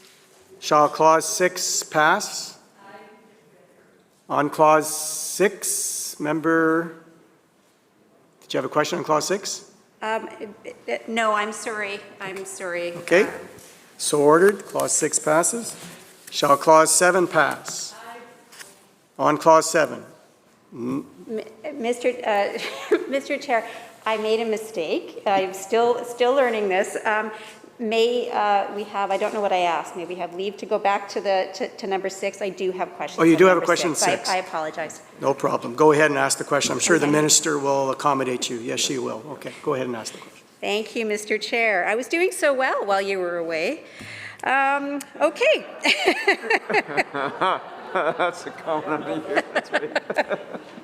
So, through the chair to the minister, this section is about accountability. Accountability is great, transparency is great, and I think that's very important. When I was a kid and I would get a report card from the teacher would, say all those great things like, gee, she really tried hard, but unless there was actually a grade or some kind of quantitative measure attached to that, really, my parents had no idea how I was doing in school. So I'm going to take that same analogy and I'm going to apply it to the annual reporting under this act. So in this section, government is committing to report out on actions rather than outcomes. And we know there can be a big chasm between actions and outcomes, Mr. Chair. Additionally, governments made commitments outside of this act in terms of the number of childcare spaces it's going to be providing, talking about how many ECE workers are coming into the sector. So I'm just asking, why are there no quantitative measures in annual reporting, and how will we know if government has accomplished the things that they're setting out to accomplish?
Minister on Clause 6.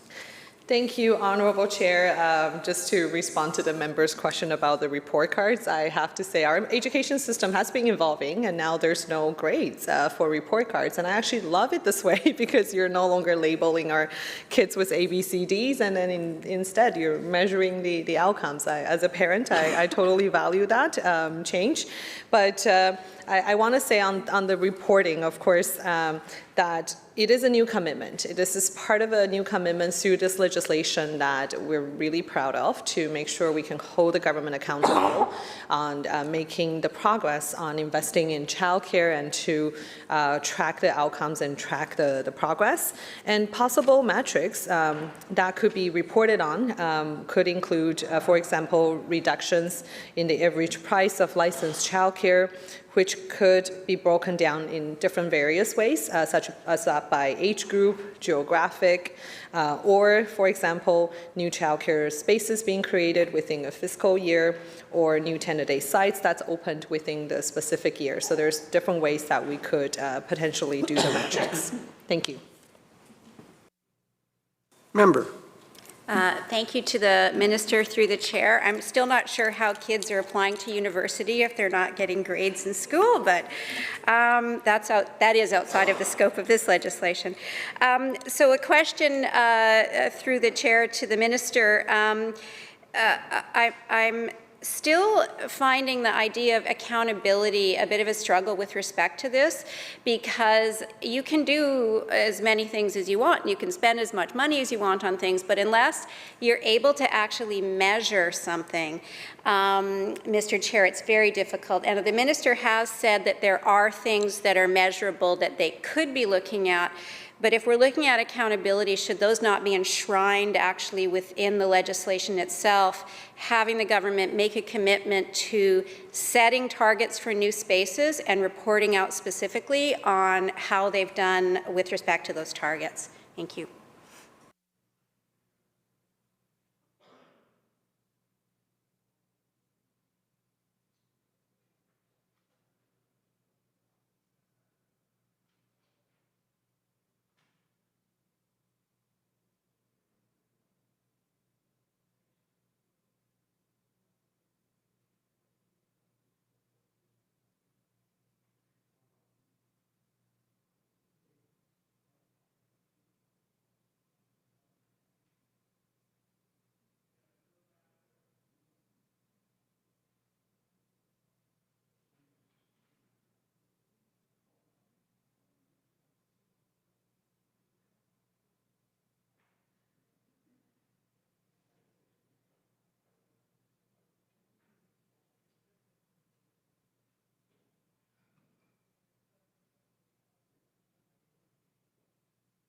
Minister. Thank you, Honorable Chair. This Act does not provide the regulation-making authority related to the annual reporting requirement because it would provide some flexibility as the key metrics may likely shift as the provincial government advances on inclusive universal childcare. For example, how do we fund spaces, or how do we make childcare more affordable? What type of childcare? That could all evolve as we develop this new social program.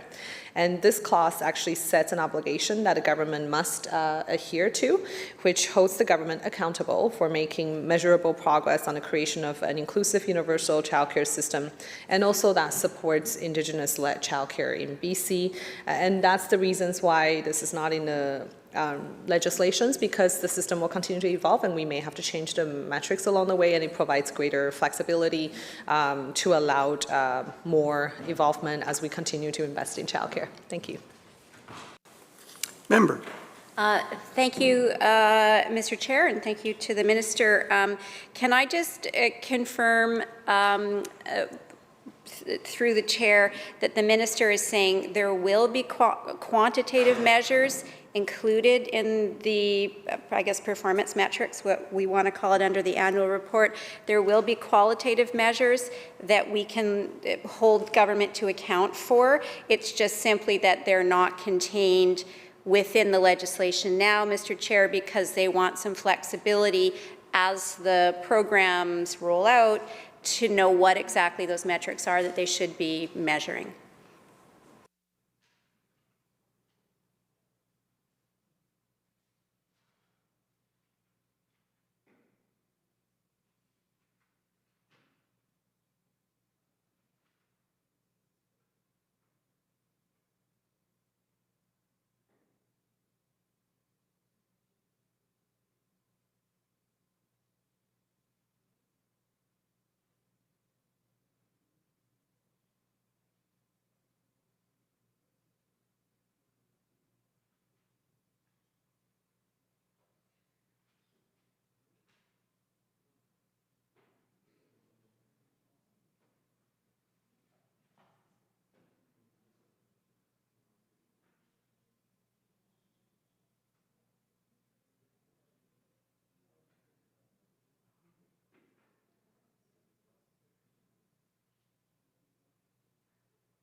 Minister.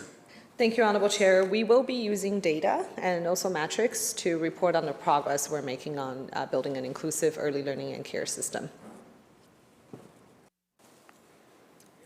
Member? Mr. Chair, thank you very much. Actually, I'm satisfied with the spirit of the answers on this section, and I am fine until clause 10 at this point. Member, shall clause 6 pass? So ordered, carried. Shall clauses 7 through 10 inclusive pass? Just 9? 7, 8, and 9. Shall clauses 7, 8, and 9 pass?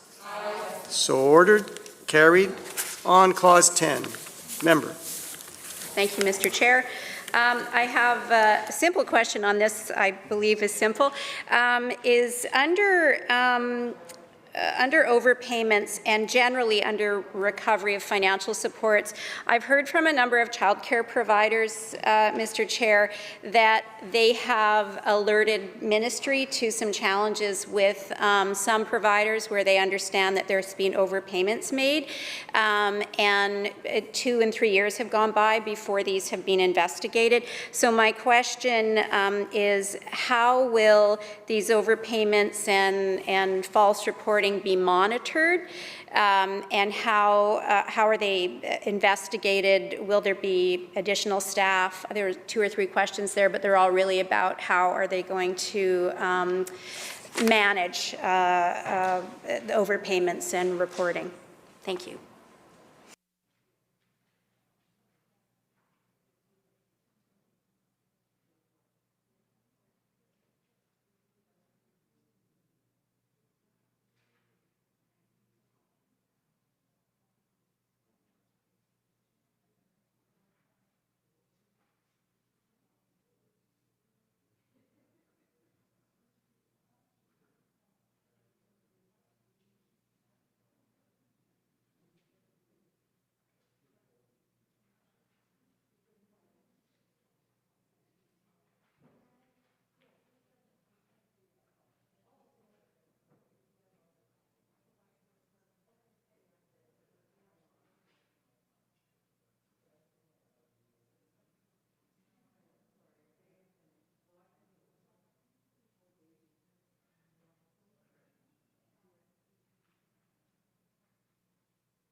Minister. Thank you, Honourable Chair.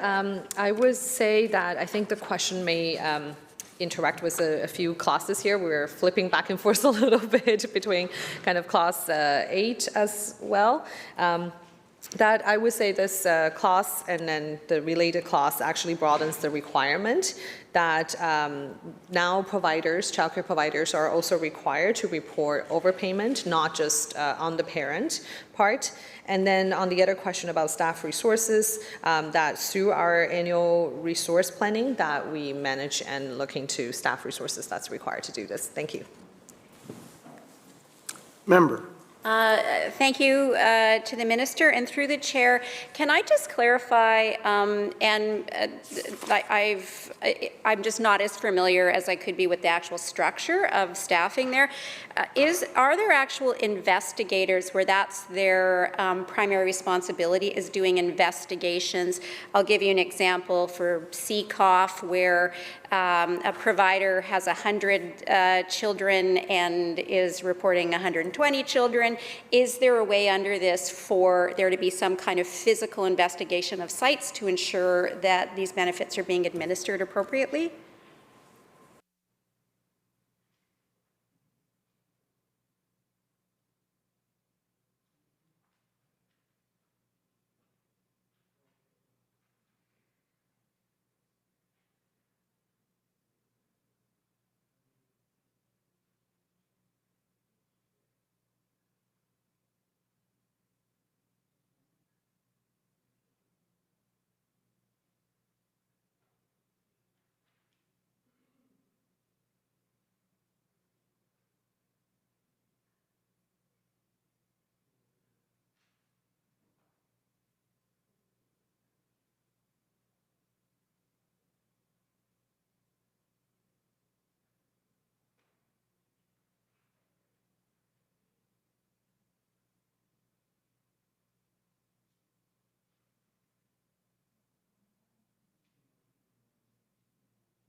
Minister.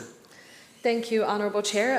What MCFD currently does, and also how this legislation would include a new audit authority, applicable for childcare providers in relation to the administration of the affordable childcare benefit, for example. It would introduce new provisions to allow for the collection and verification of information from childcare providers related to childcare grant. And under the MCFD, there is an audit branch that carry out this work at this moment. Thank you. Member. Thank you to the Minister and the Chair. To the Chair, I'm satisfied here until number 13. Shall Clause 10 pass? Aye. Shall Clauses 11 and 12 so ordered? Shall Clauses 11 and 12 pass? Aye. So ordered. On Clause 13, West Vancouver Capilano. Thank you, Mr. Chair. So the heading of this section applies only to benefits, not to grants. But number 2 under section 13 or clause 13, 2 refers to a child care provider, and this is with respect to reconsiderations. Is there, what is the process for reconsideration for a child care provider? And am I understanding that this should be referencing grants as well as benefits?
Minister. Thank you, Honorable Chair. So this legislation will continue the reconsideration provisions for parents receiving a child care benefit, which is the affordable child care benefit. And further, this legislation extends similar reconsideration provisions to child care providers that are liable to repay a child care benefit due to an error or omission on the child care provider's part. So it protects the parent as well. There are currently no reconsideration provisions for childcare providers in receipt of a childcare grant, and this legislation does not introduce new rights in this regard. It is intentional because childcare grant funding for childcare providers is not an entitlement for child care providers, unlike the child care benefits, which are intended as an entitlement for eligible lower and middle income families. Thank you. Member. Thank you, Mr. Chair. Thank you to the Minister. I understand what you're saying here. It's related to whether a child care provider files something incorrectly, which then allows a parent to get a benefit, they would have an ability to appeal that. So, okay, I understand that. So I have no more questions for the Minister and her staff. I accept the rest of the bill as is. Shall Clause 13 pass? Aye. Carried, so ordered. Shall Clauses 14 to 31 inclusive pass? Aye. So ordered. Shall the title pass? Aye. So ordered.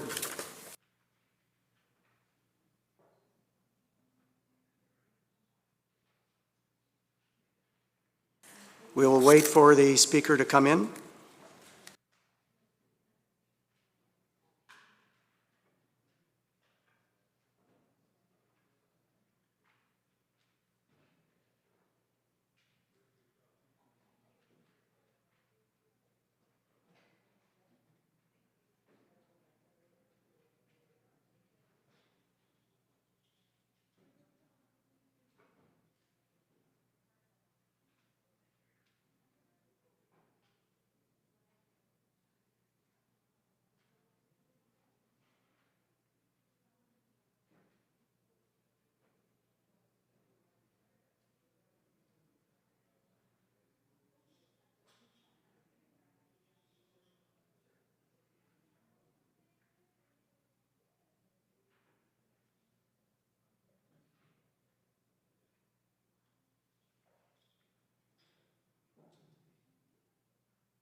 Minister. Thank you, Honorable Chair. I move that the committee rise and report that bill complete without amendments. Members, you've heard the motion. Those in favor say aye. Aye. Those opposed, nay. Motion is carried.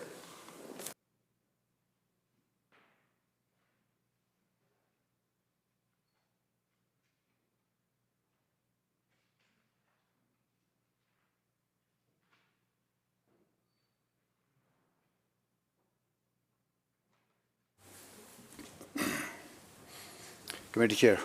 Honorable Speaker, Committee of the Whole rises on Bill 15 and reports it complete without amendment. When shall the bill be read a third time? Government House Leader.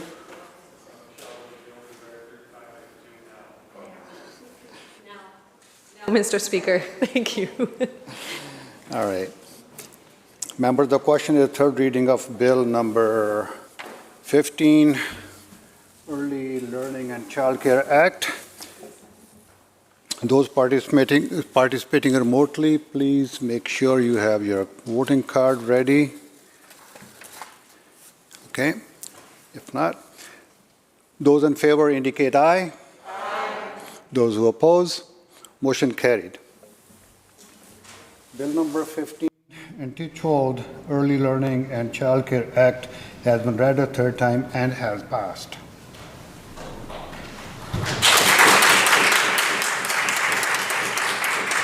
Government House Leader. Honorable Speaker, may I seek leave for a 50-minute recess or request for a 50-minute recess? This House will be recessed for 10 minutes. Thank you.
All right, members, please resume your positions, and we're going to get ready to get back into running this legislature. So, recognizing Acting Government House Leader, there you are. Thank you, Honourable Chair. Good afternoon, everyone. Honourable Chair, I call the continued debate for the speech from the throne. Thank you, Minister. Please proceed. Thank you, Honourable Chair. It's my honour to rise here as the Minister for Tourism, Arts, Culture and Sport, MLA for Vancouver Mount Pleasant, and on the traditional territory the precinct stands on to do our important business, that of the Lekwungen speaking people, member of the Songhees and Esquimalt First Nations. First, I just want to pause for the record because we will look back at this historic time when we think about our speech from the throne in the middle of a global pandemic and how it has crushed us, how it has turned our lives around. As the great Dr. Bonnie Henry has told us, we have been in this storm together, but not all in the same canoe. So it's my indeed honor to stand here and speak to our speech from the throne and how it is about making sure that we come back stronger than ever, that we build back better, and that we continue investing in people. Speaking of people, I wouldn't be here without my constituents. I want to thank all of my constituents for believing in me and having a voice for them in these chambers. My staff, who are representatives and ambassadors of my constituency office, and of course my ministry staff. You know, as the Minister for Tourism, Arts, Culture and Sport, it used to be the fun ministry. Everyone got to have fun, go to music festivals and art shows and travel the province and fill their tank and get you know, their mental health in check because they had a chance to get off the grid and restore. And we haven't been able to do that because of this global pandemic. But today, Honourable Chair, I'm standing here while over 80% of British Columbians, eligible British Columbians, have been vaccinated. We are in a historic moment in time where people are getting their proof of vaccinations. They're getting out there, they're showing one another that, again, we are in this together. But it's been a while. When we first encountered this pandemic, understanding what we didn't know, what would the future look like, remember what it was like in the early days. And so again, it's my honor to be here as things have been moving forward. When I think about tourism, you know, July 1st, we were able to start traveling across this beautiful province again. And instead of hearing complaints in my office that we couldn't travel, the complaint was everything's full. Everything's booked. When it came time to arts, we were able to get out there and fill our tanks and start to go to exhibits. I remember going down to the convention center and looking at the Van Gogh exhibit and how important that was and how I could have stayed there all day because it was a lot better than the screen time that we've had. And all of my colleagues here can appreciate how that screen time has been you know, it's a means to an end. It's helped us through this pandemic. But, you know, ultimately, what I'm most proud about as Minister is that there's more investments than ever for the BC Arts Council. We know that those performers had to pivot, they had to take their shows online, they had to learn all about PPE and going on screens and finding audience through Zoom to fill their tank. They found a way because British Columbians are resilient. I mean, I'm from the East Vancouver, so I know all about resiliency, but the artists, they were resilient, and the tourism operators did everything they could to open up our doors so that travelers could go across the province. It was great to be back in Haida Gwaii with my family. I hope that members opposite and people across British Columbia enjoyed traveling across BC because we all stuck together, because we all were disciplined. We went out. I don't know how many of us got our selfies with our vaccination cards and our ID that we had been vaxxed, because all of those collective efforts have made an impact on on people in the jobs, because behind tourism, people don't understand tourism. When I see people running around at the harbor here in Victoria, when I see a tourist, I see jobs. When I see jobs, I see an economy.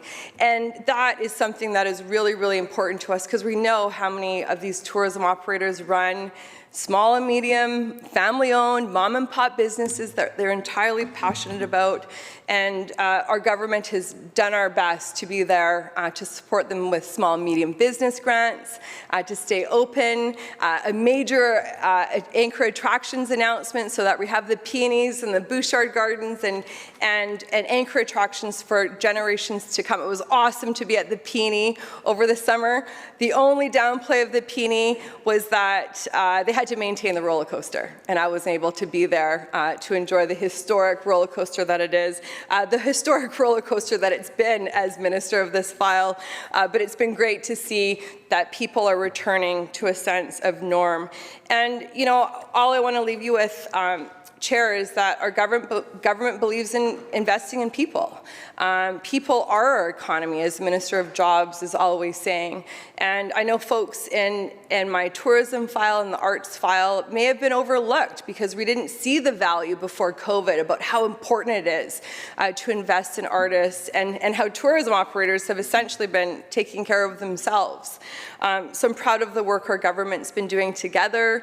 The ministry staff who have been working around the clock through this pandemic for the last 20 months to get grants out the door. I'm so proud. Most of our programs have been grants, not loans, so that people can get on their feet again.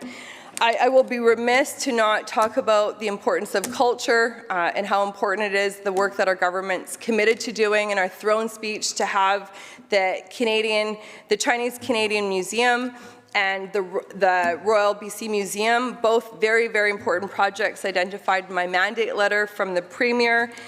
And finally, sport. I hope that some of my colleagues here had a chance to enjoy the Rugby Sevens that was hosted at BC Place, to enjoy the BC Lions game on September 24th. There was a historic moment where Phyllis Webstad, the BC Lions, BC Hydro, Fortis, Corrine Hunt came together to bring a partnership, which was reconciliation action. Phyllis Webstad's dream was to see fans in the stands, people honoring residential school survivors. And that was a very, very proud moment as the Minister of Sport, but I will also say for the record, Honourable Chair, as the first and only First Nations woman to serve in these chambers, and how awesome it was to have that moment with these allies to support Phyllis's dreams and to embrace and invite that call to action for British Columbians to roar and stand with and fight for Indian residential school survivors, especially after what we've seen and witnessed and learned over the last few months, which were truths to Indigenous residential school survivors for years. So, Honourable Speaker, Honourable Chair, I have so much to say about throne speech. Mostly, I'm proud that our government is continuing to lift as you climb, to paddle together, to work with experts in their industry, because we can learn a lot from this pandemic, and that is to not leave people behind and to invest in those that need our advocacy the most. So with that, I will conclude my remarks. Thank you, Honourable Chair.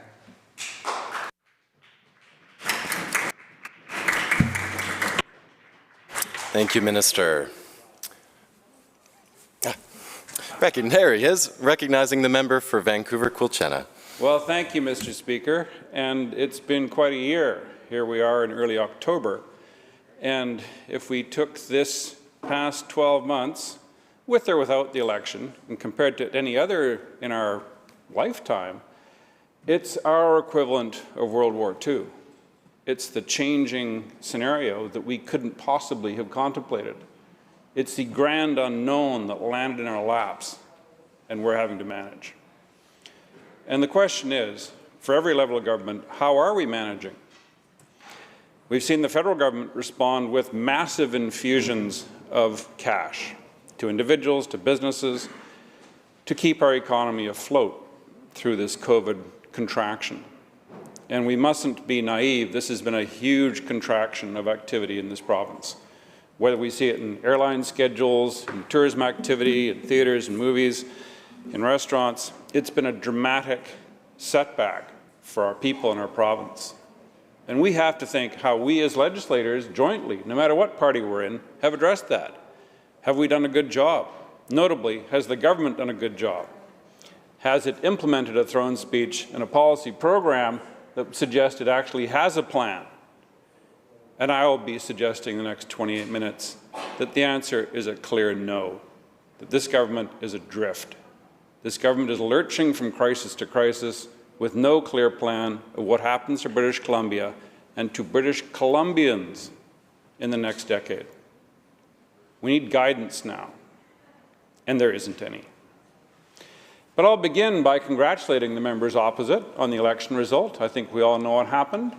My dreams may have suffered a setback, but the NDP were fortunate in taking another batch of seats, and we now miss some of our colleagues on this side and welcome a new round of colleagues for the NDP and a handful of BC Liberals who are new to this chamber. They are to be congratulated for winning their seats, they are to be thanked for putting the name forward for public service, and they are to be charged with the task of making British Columbia a better place. This is not easy for any government anywhere in the Western world or anywhere in the world, but it's a task that we have collectively taken on, and we better perform. The public are counting on it. The federal government acts largely independently from the province, as I said, and pumped a lot of cash liquidity into the economy to keep things moving and floating along, and that has kept Canada in a reasonably prosperous state for the last year. But it cannot go on forever. And this province needs to prepare for the future when that federal cash flow winds down. It could be as early as October 23rd. We don't know. But it's going to stop, and we better get ready for that. That raises the concern of what is this government doing? And what we canvass here day to day, the issues that come up in question period, what occupies the news, is one crisis after another. And I'm about to go into an unfortunate inventory of what this government has failed to do. One crisis after another. And Mr. Speaker, let's start with the opioid crisis, as was canvassed yesterday in question period. These numbers are horrifying. They are the worst in North America. And rather than claiming some special status that leads us to say that that's okay because of a toxic drug supply, we need to do something about it to stop these tragedies. I can name 3 young men who've died in the last 2 years alone from taking oral narcotics that killed them. What has happened in our society that people that we can name, people we know, people we thought we understood, are found cold dead in their beds at home? So we have a whole range of issues that need to be addressed, and this government is cherry-picking one and saying they're doing all that they can. It's not good enough. We have a duty to the people of British Columbia to make sure that that young man in Williams Lake or that young woman in New Westminster is not so desperate that they're buying dirty little pills off the street and taking them home and thinking, I hope this makes me feel better. I hope this lets me sleep. Maybe this will help my problems go away. This is a structural tragedy in our society. We're not unique in the world, but we're doing the worst job of managing the result of anywhere in North America. We have to focus as a legislature and a society on addressing this right now. And talking about toxic drug supply and that's the way we're going to handle it and the coroner says this and that, we've got to address it substantively. Why are these people in such desperate straits that they're looking for relief through street meds? Why is it that people are overdosing? And what can we do to prevent, to treat, and to get these people back into a meaningful life? We all remember 15 years ago when the late Philip Owen pioneered the 4 Pillars program, and everybody bought into it. Treatment, prevention, enforcement, which has been completely forgotten, those being the pillars that we need to focus on, and yet we're not doing a good enough job. I'm not going to go into the fact that we have a sham ministry, now known as the Ministry of Air, with a tiny little budget that's pretending to address this issue when we know it's all being done through Ministry of Health. It's not going very well.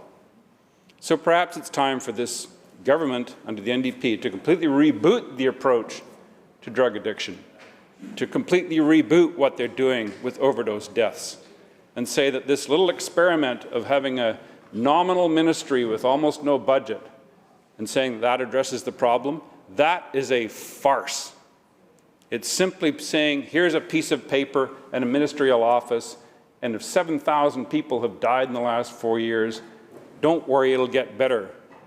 It's not working. We have to do better as a society.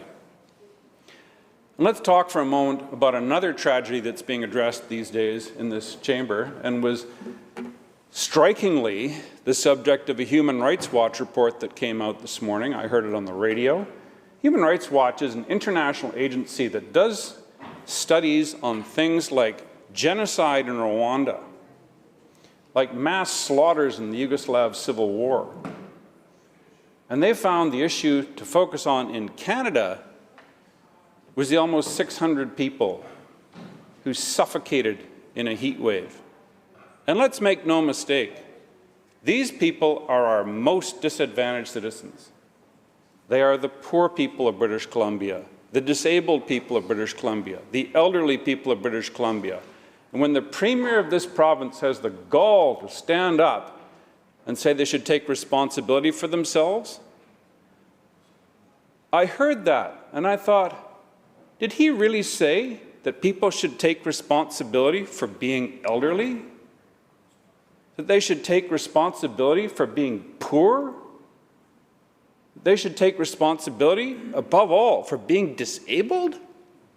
That's not just tone deaf. That's crass. That's cold. That's not becoming for a Social Democrat official of any level, let alone the leader of their party and the Premier of this province. So there's a huge amount of work to do. As soon as I heard about that heat wave, I thought, St. Louis, Chicago, France, there are abundant precedents for this of what needs to be done.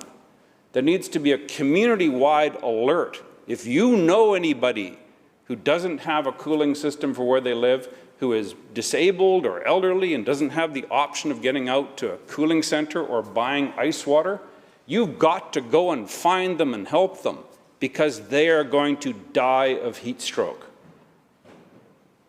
And that's exactly what happened. And this government did nothing. There's a 48-hour window. Those of us who live in Vancouver and the Fraser Valley were baking and thinking, thank goodness I can go and sit in a basement.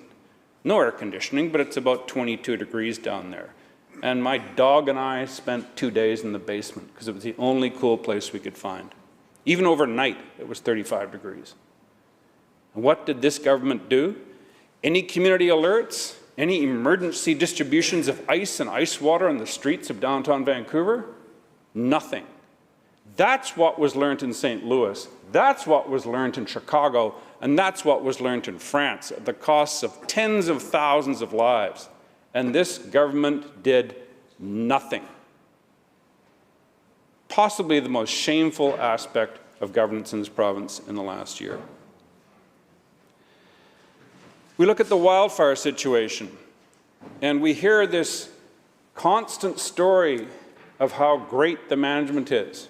And let's make it very clear. We are enormously thankful to those people who are slugging it out in the bush of British Columbia in staggering heat on the edge of a wildfire, putting their lives at risk for us. We have to be enormously thankful that we have those dedicated, skilled crews.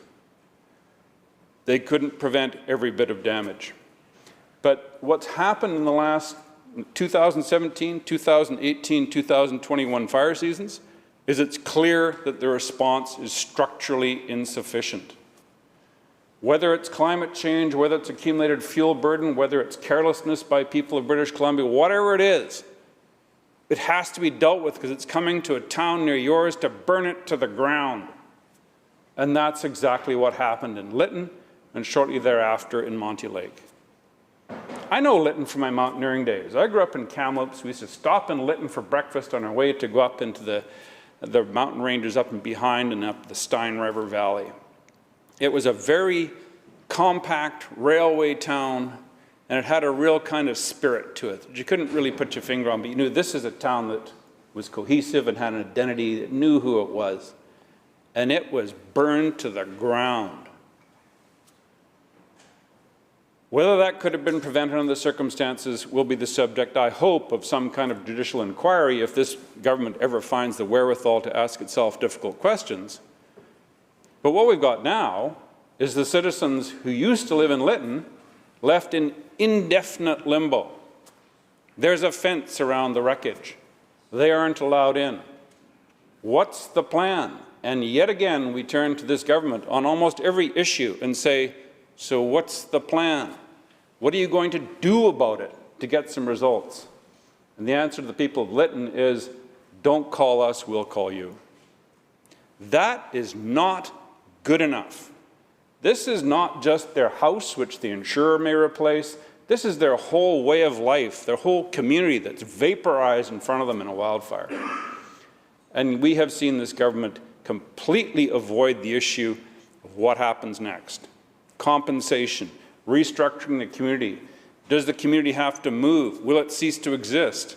These people are desperate for answers, and it's been 97 days now where they have been sitting in motels and the living rooms of their relatives, wondering what's going to happen to their lives.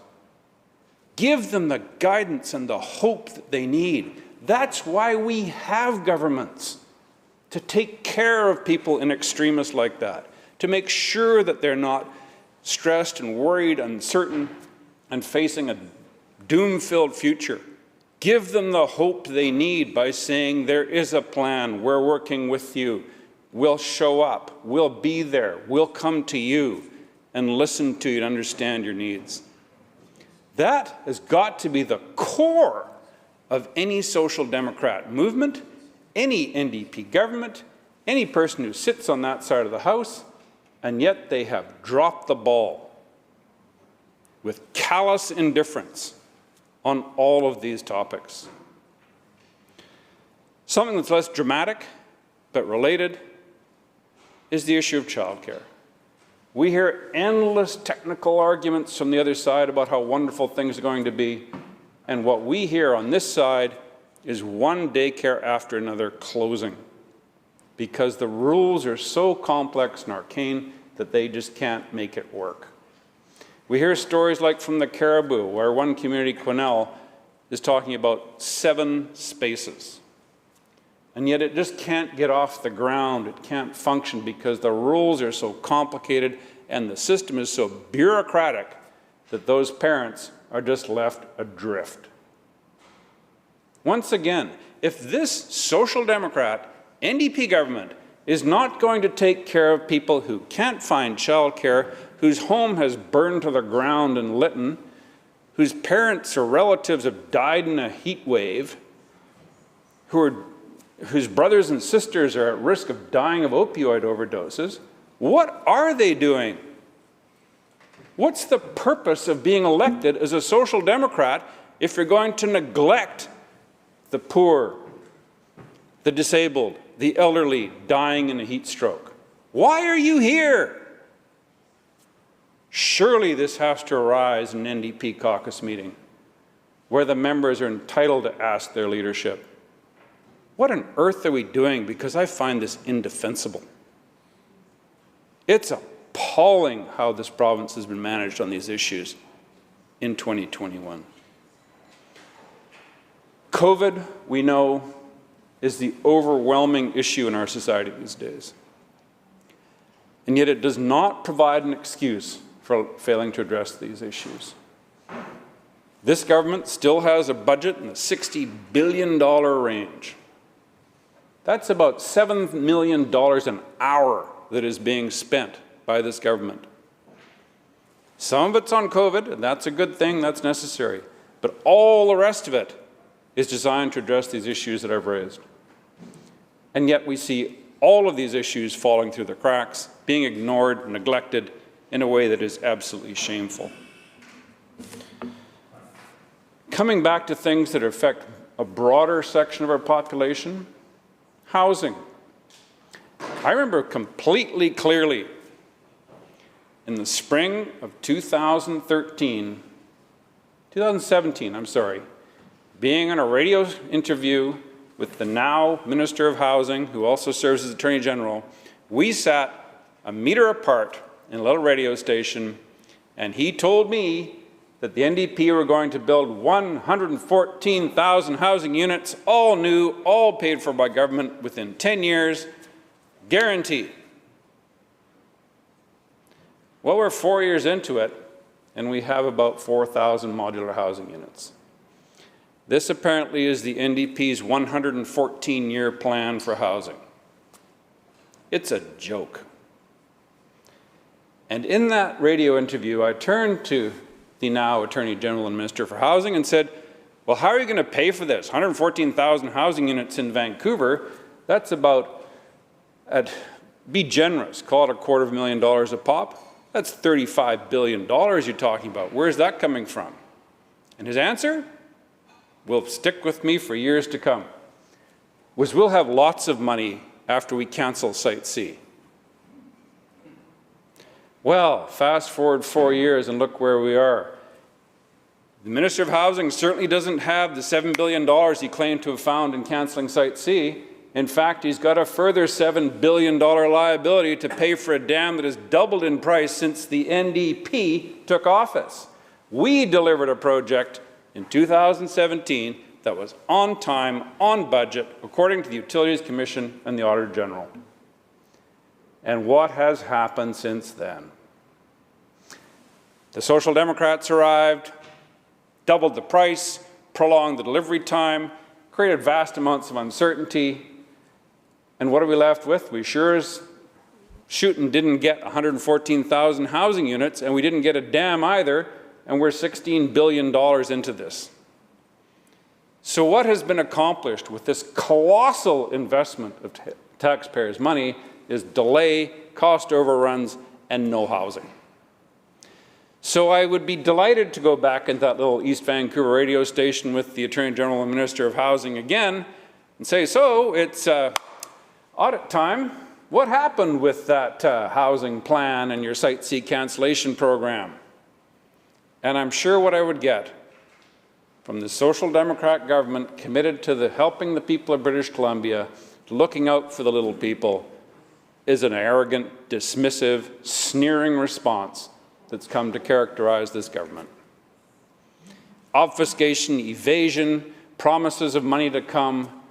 All we get from this government is promises, promises, and no delivery.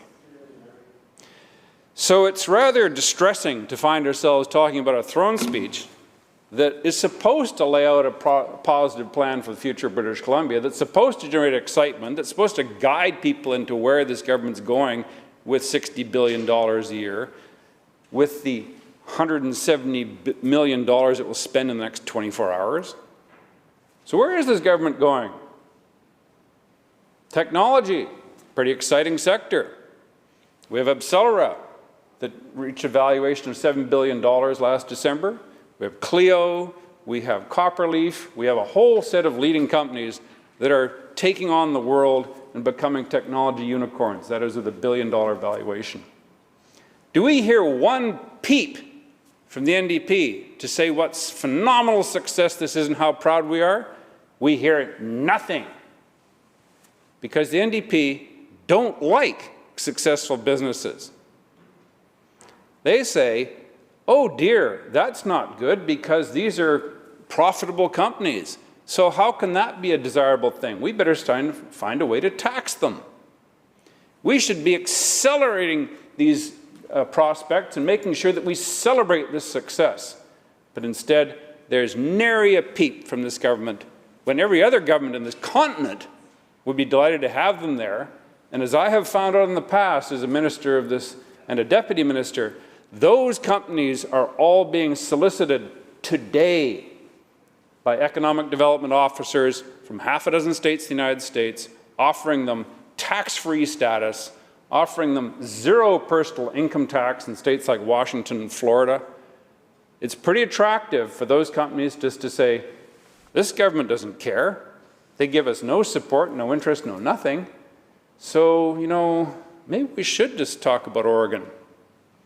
This government should be out there lionizing these companies and saying, we're so glad you're here. Instead, what we hear from this government? We hear this government say how great it is that American multinationals are coming here to hire people for much cheaper wages than they would get paid in the USA. That's why they're coming here. A great personal example that came up during COVID, a relative of mine, a couple of levels removed, got her job in Silicon Valley with a major American company. $92,000 a year US. She was prepared to move there.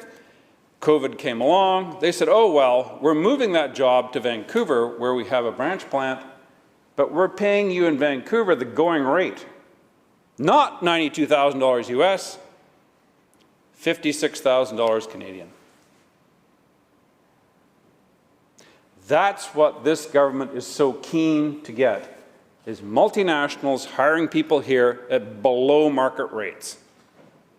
Is that something to be proud of?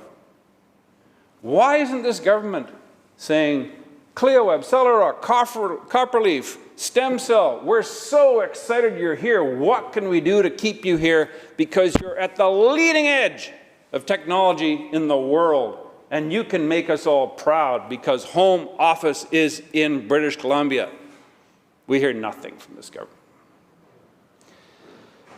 We actually hear from this government that they are so lost, so disillusioned, so lacking in insight, and have so few contacts in the technology community that they've decided to hire a professor from the UK called Marina Mazzucato to come and tell them how to put together their economic strategy and technology.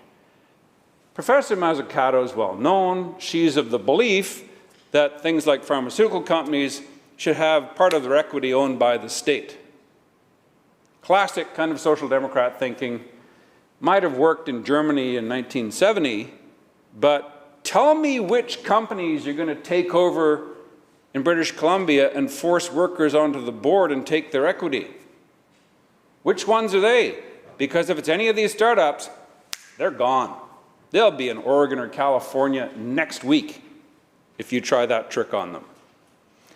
So apparently this government is so bereft of ideas, so lacking in vision, so completely hopeless in terms of what the future holds, that they've hired an English social democrat professor to come and tell them what should have been in the 2018 throne speech.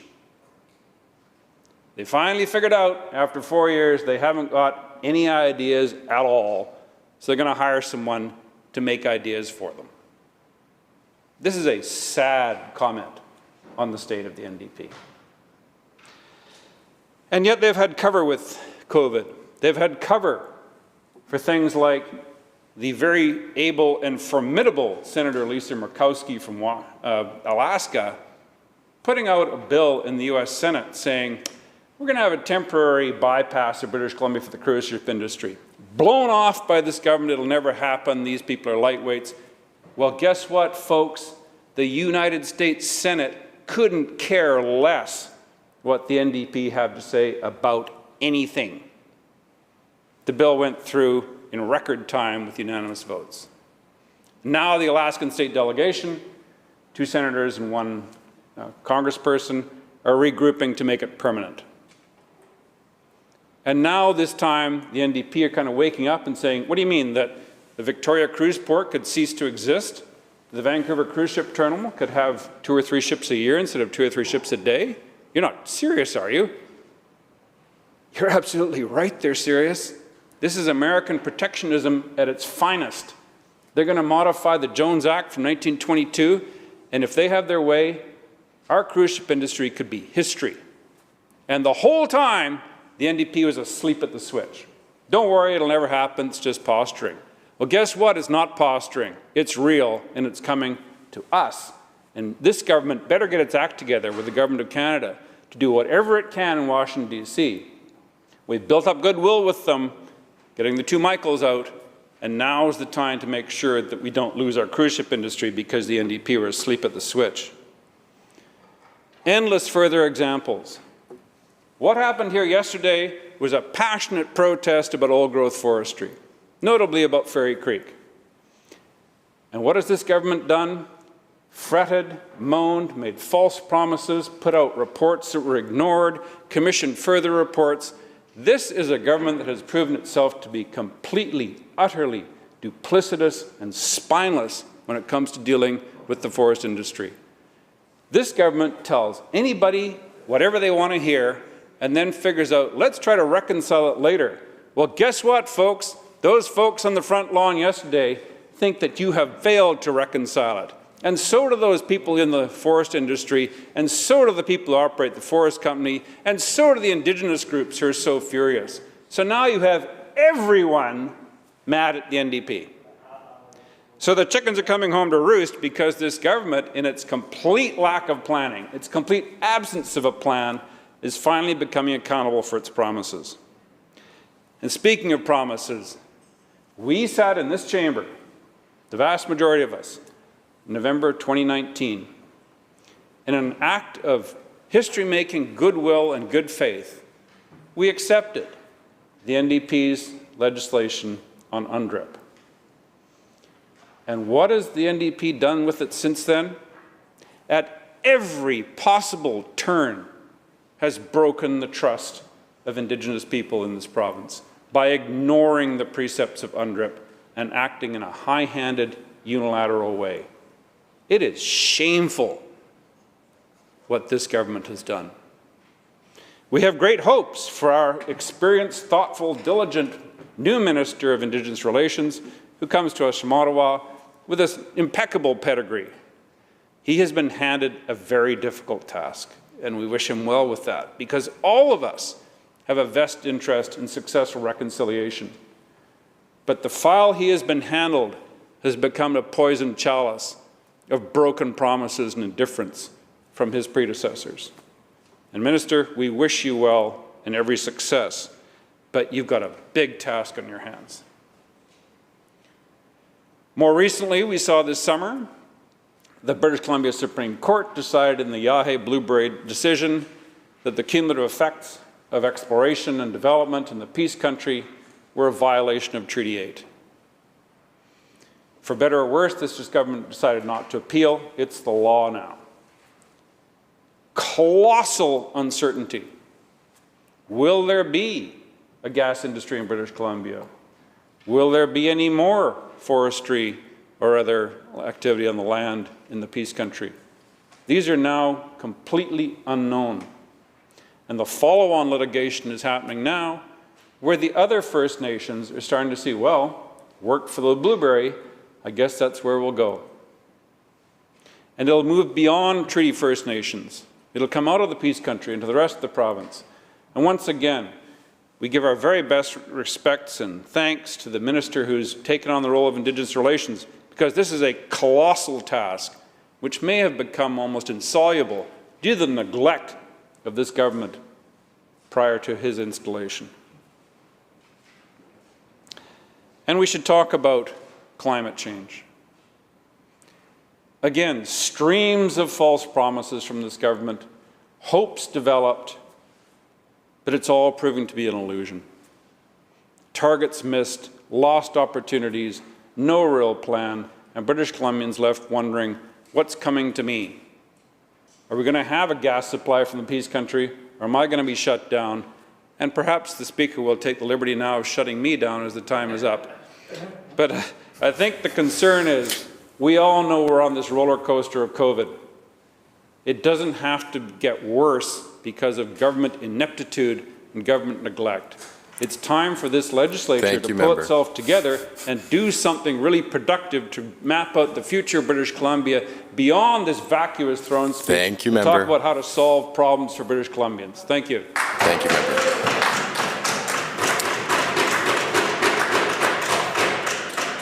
Recognizing the member for Nelson Creston.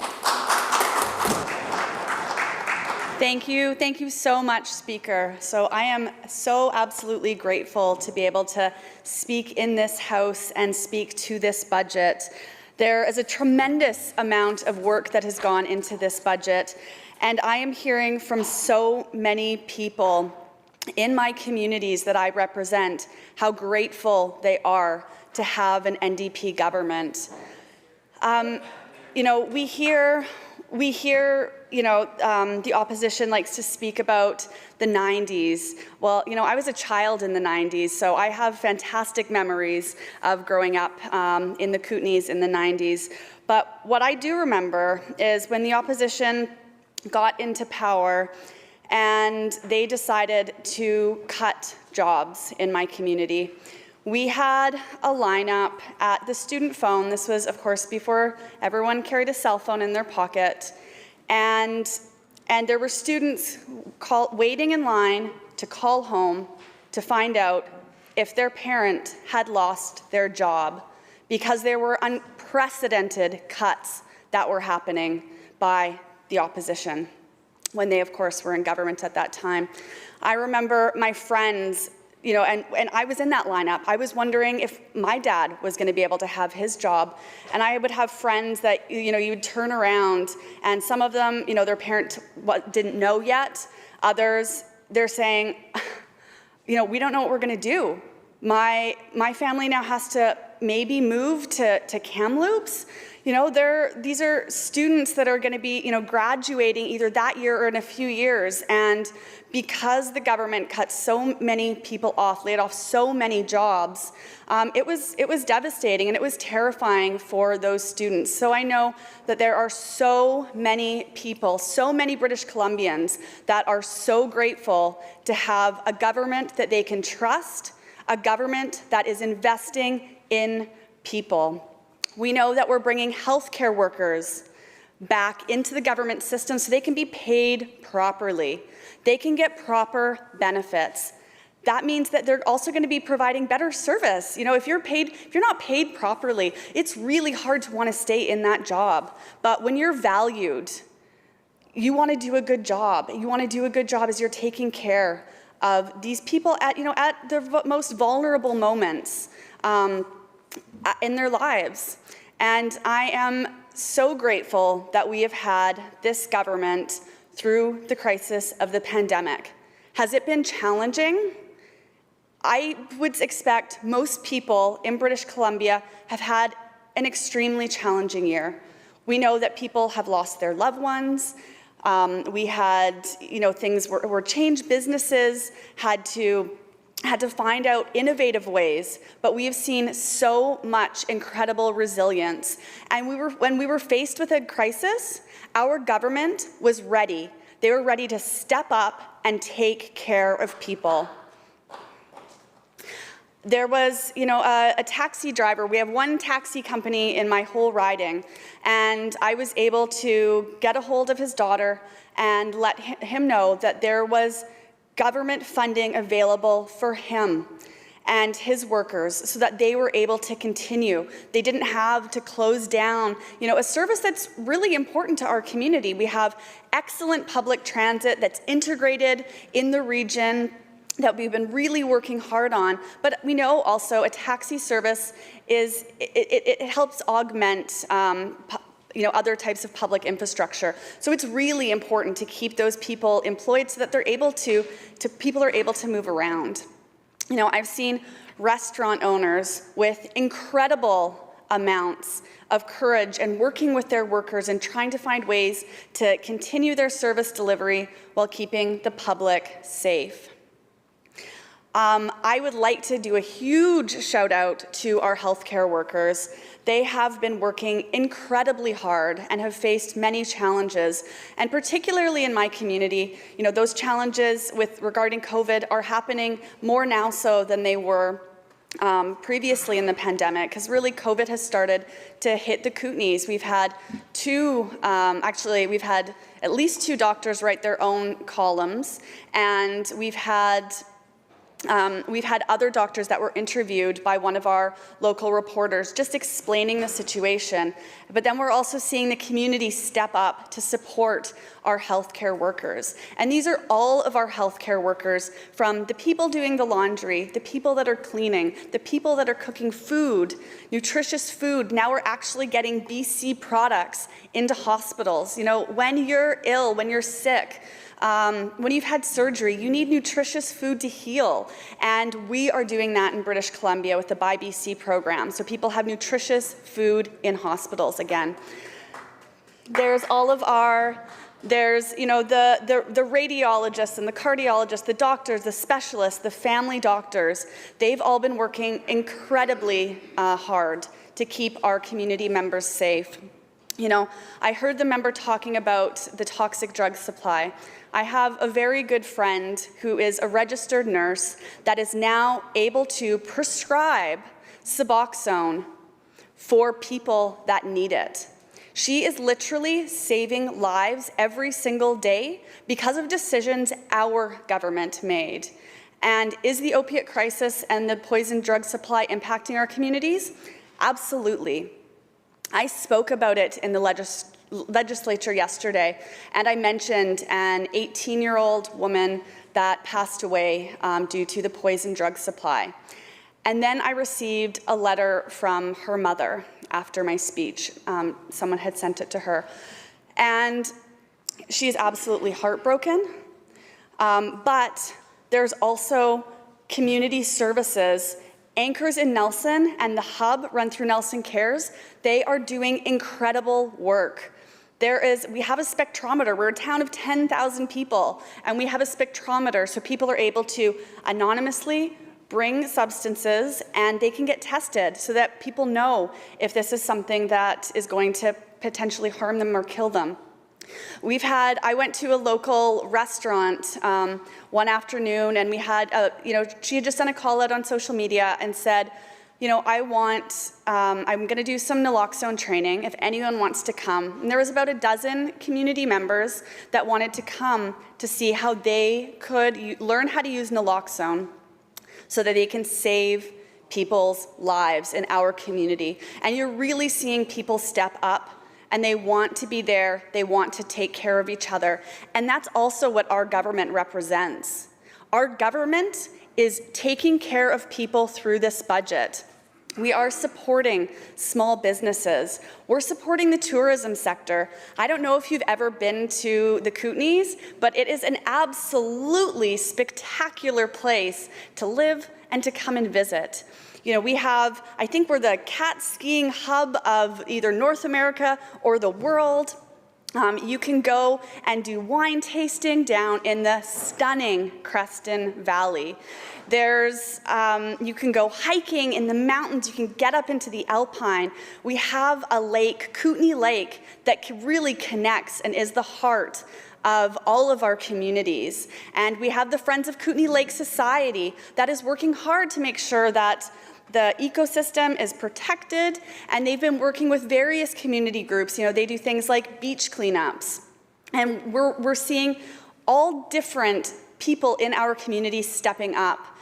During the beginning of the pandemic, when we were all faced with this question of what is our future going to look like? And immediately this group popped up on Facebook called Nelson Helps. And it was just simply neighbors helping neighbors. And then we were able to see our government turn around and support people incredibly quickly. They were able to make sure that businesses were able to stay open. I have spoken with the Chamber of Commerce, Tom Thompson, and he has been incredibly happy with how our government has been able to support our local businesses, because we know those businesses employ people, and we know those businesses provide critical services to our community. I mean, Nelson would not be Nelson if it wasn't for Baker Street, if it wasn't for all of the amazing shops and restaurants that are open there that not only tourists enjoy, but locals. We have, I think some of the best shopping, and we're in a tiny little town, and that's because we have business people that work really hard and care about their communities.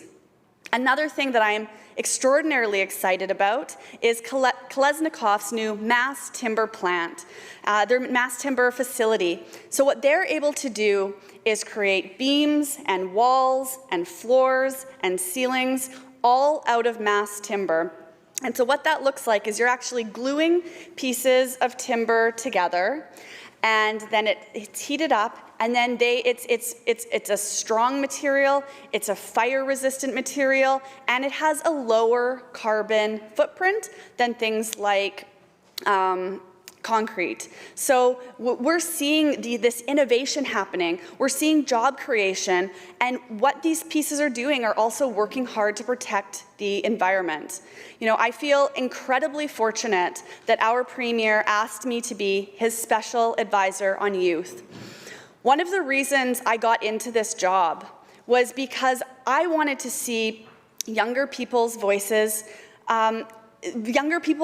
heard in government, because I felt like that wasn't always happening. I was watching, Senate debates about cannabis, really concerned with the fear-based policy that was happening, and I thought, if there aren't younger people, you want younger people, you want diversity of voices at that table, and what I'm going to be able to do is be that conduit between young people who are extremely passionate and bring their energy and their ideas to our government, so that we can be the government that really supports them not only today, but into the future.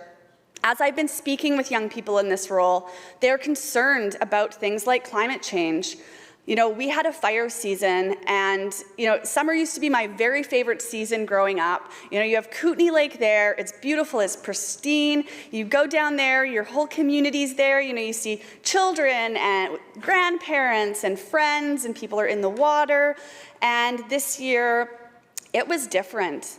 It was scary. We had forest fires all around us. I had constituents that they were on evacuation alert. Thank goodness they didn't actually end up having to go on evacuation order. The firefighters, the fire crews worked extremely hard to protect our communities, not only in my region, but across the province. We know there are things like the tragedies of Lytton that we hope we never see again. But that's why when the Premier announced that we're not only going to be thinking of the forestry and the forest fighting season being just the summer, the spring and the fall, the summer months, but this is a 12-month effort. Every single year, 12 months of the year, we're going to be working on protecting communities. And that is really important, I believe, not only to my constituents, the youth, but people across British Columbia. I'm also hearing from young people about concerns about housing. Well, our government is building housing for people. In my region, we've gotten housing built in Creston, and there's 3 new developments. And we haven't had housing developments in our region for so long, and it's tight. You know what it's like at a 0% vacancy rate to actually try to find a place? I've seen people from all walks of life scrambling, trying to find housing. Well, our government is working hard to deliver that housing for people, because everyone deserves a home. And when you fail to invest in housing and fail to invest in people, like we saw the previous government do, you're really making a bad situation and turning it worse. Our government has changed laws to make sure that people aren't able to commodify housing. We are working on making sure that there's housing for people. You know, I'm speaking with my mayors. I was a former city councillor, and speaking with the mayors, you know, particularly I've been, you know, connecting with them frequently, but of course, we all came together at UBCM. And we were virtual, which, you know, we're all excited to get back together, get back in the same room. But I was hearing from mayors from across my region about how supported they have felt with this government. They have had regular contact with the minister, and they do not think that they would have had that if the opposition was in power. Our government is listening to the people. We're listening every single day because we want to be here for the people and we want to deliver the services that the people count on.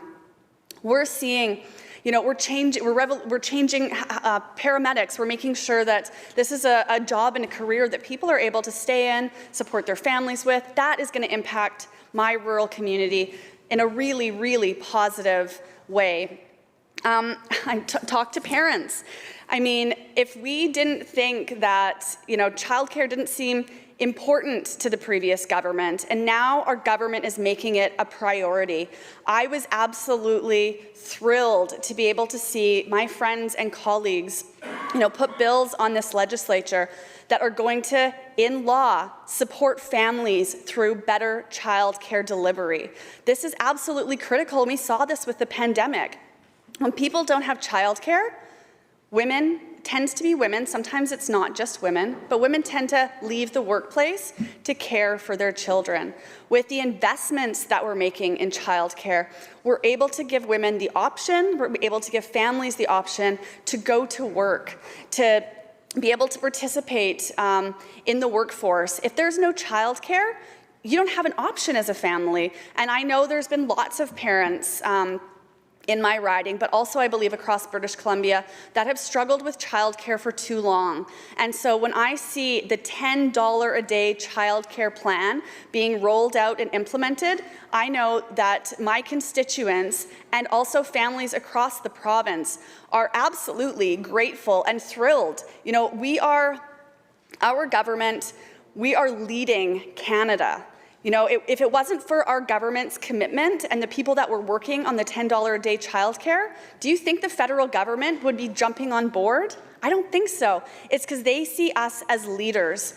We are delivering for people and we are delivering for families. Every single day we sit in this house, but also every day that we're in our communities and in our constituency. And I have to tell you, for me personally, it is a tremendous honor and privilege to be able to be the MLA for Nelson Creston. I love my riding so much. It's where I grew up, it's in my heart, and I feel so grateful that I'm able to stand up here today and represent you and your needs. And when I look at this budget, what I really see is a plan for resilience moving forward. COVID has been tremendously challenging, but we know with this budget, people know we've got their backs.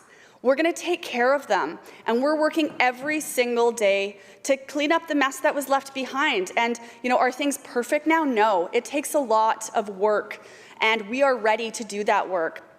You know, I agree with the member that was saying that, you know, reconciliation is a big task. Of course it is. The First Nations Indigenous people of Canada, they faced a genocide through colonialism. And our government, and I appreciate that it was the government on all sides, this is a unanimous vote, we are working through DRIPA to do meaningful reconciliation. We just had the first Federal Truth and Reconciliation Day last week, and I was able to go down to the Lower Kootenay Band, spend time with the Tanaha, and, you know, get to develop my relationship with them, and just talking with them and how incredibly resilient they have been. You know, I read a book from one of their elders, and he talks about having to go to the residential school in Cranbrook. And, you know, pulling children away from their families, from their communities, from their parents for generations, that is the truth of what happened. And it wasn't a school, it was an institution. These children were abused. When I was living in Whitehorse, I got to sit down and listen at the Truth and when they were doing the Truth and Reconciliation, and it was absolutely heartbreaking. So do we have a big task ahead of us through reconciliation? We absolutely do. And we have a minister that is working every single day on real and meaningful reconciliation, and I'm grateful for that. But it's not just the minister, it's throughout every single ministry that we are working to support reconciliation, and that is incredibly important work moving forward. I'm just going to take a sip of water, Speaker.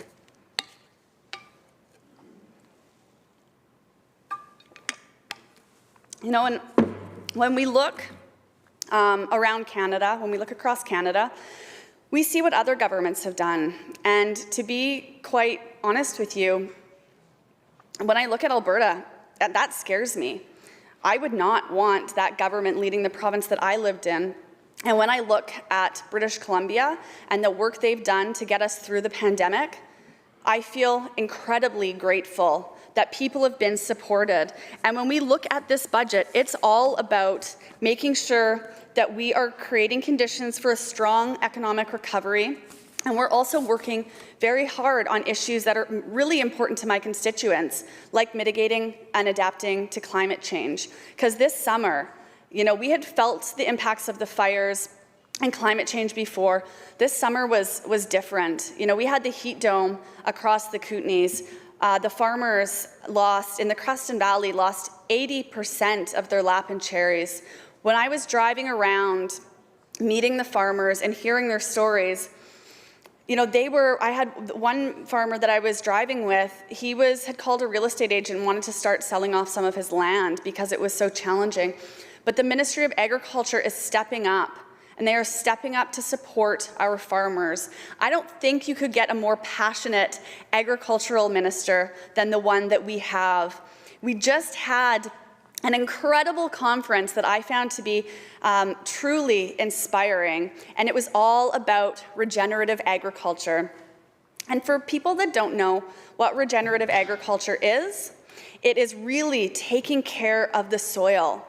It's, you know, how people used to grow agricultural products, you know, and we've forgotten that with the agricultural revolution. We need to get back to that. We need to be taking care of our soil. We need to be doing things that take care of our pollinators. And this was the first conference, and I was tremendously excited. I had friends that were tremendously excited that we are starting that conversation. And I just want to thank the minister for her incredible vision on how we're going to revolutionize agriculture and take care of the soil, take care of the environment while feeding British Columbians. You know, we want more people to be becoming farmers. We have the Young Agrarians program, which is funded by our government, and they are doing great work to match landowners, so people that have land, people that have farmland, with young farmers that can't afford to purchase their own farmland, but they are helping them and having them work together. And I have friends that are now able to live their dream of farming, and landowners that are able to continue to see their land farmed because of this incredible work that the young agrarians are doing. And so we're seeing more young people. When you go to the farmers market, there's a great diversity of ages. You know, we have people that I've seen at the farmers market since I was a child, and now we have new people that are coming in every single year wanting to farm, wanting to provide food for their communities. And I think that that is a really beautiful thing and something that we need to be incredibly proud of. You know, during COVID, all of a sudden, where we get our food from, in some cases, I believe that this was the first time that some people really thought about it.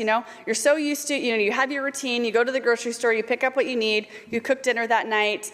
It's a rhythm that you get into. But when all of a sudden, we're talking about shipping being delayed, we saw people running out to buy vast amounts of toilet paper, but we also saw people taking a keen interest on making sure that our local food systems are there to support us.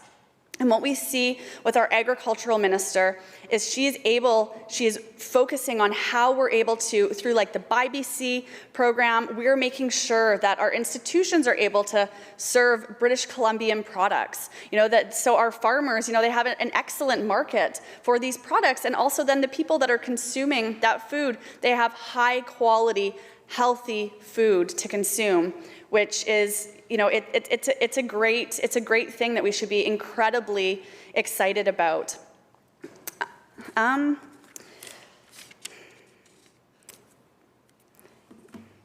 think I'm ready to close, and I just wanted to say again, thank you to all of my constituents that had the trust in me to be your representative. I love my community so much. It's in my heart. When I go to the Creston Valley, people are surprised with how well I know the Creston Valley because I'm from Nelson, and it's because I lived there. I got to spend one summer as the Water Smart ambassador. I was the very first Water Smart ambassador that they had, and I got to ride around on my bike. I was probably the fittest I ever was, which was excellent. I spent an entire summer riding throughout the Creston Valley, talking to people about water conservation. And that was an incredible way to meet the community. I got to meet a lot of the farmers. I did a little side project and learned more about their irrigation practices. And it's tremendous. I feel tremendously grateful that I'm able to be their representative here today. If you haven't been to my riding, as things are opening up, you should come and visit the Kootenays. You're gonna fall in love with the place. It's absolutely stunning. The people are fantastic. Are some of us a little quirky? Yes, but that's what makes our community so beautiful, so diverse. And I just am so grateful to all of my colleagues who have been doing such incredible work as we go through the pandemic. Thank you.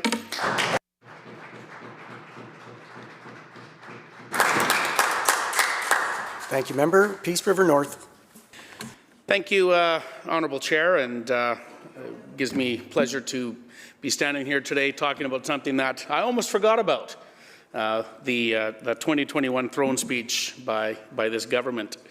And maybe it was okay that I almost forgot about it, because when I was looking through my notes that I had to dig through on my laptop, I didn't find a lot there anyway, so not a lot to talk about. But I will raise a few things that are of interest and of a highlight.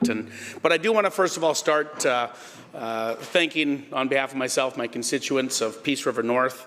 Certainly an honor to stand in this place representing all of the constituents in my riding, my very large riding of nearly 170,000 square kilometers. And I used to have this memorized. I could compare this to a couple. I think it was the size of Austria, Vancouver Island, and Ireland. I think is roughly the size of my riding. So it's a great place. I've been to every corner of it. I've been into the back country. I've traveled the Alaska Highway probably more times than I'd like to admit. And of course, we did have snow today, so I'm looking forward to again heading up the highway. First of all, switching to winter tires, which we should all be thinking of doing right now. But visiting communities in my riding, from Taylor to Hudson's Hope, Fort Nelson, of course, Fort St. John, where I live, the many hamlets that are located throughout the riding, and a number of First Nation communities as well. I certainly also want to thank my staff in my constituency offices. Everybody in this room can attest to the hard work that our staff do back in our offices. Kim, Tamara, Natasha, and Julie, as well as my legislative staff here, which we all rely so much on, Wendy, David, and Sam. Obviously like to finally thank my family for allowing me to come down here and to do what I enjoy, and again, to do what I consider very important work on behalf of the the residents of the Peace Country. So again, thank you to my wife Erin and my daughter Hannah and my son Noel, who I'm sure are not watching this right now, as they're probably getting ready for supper.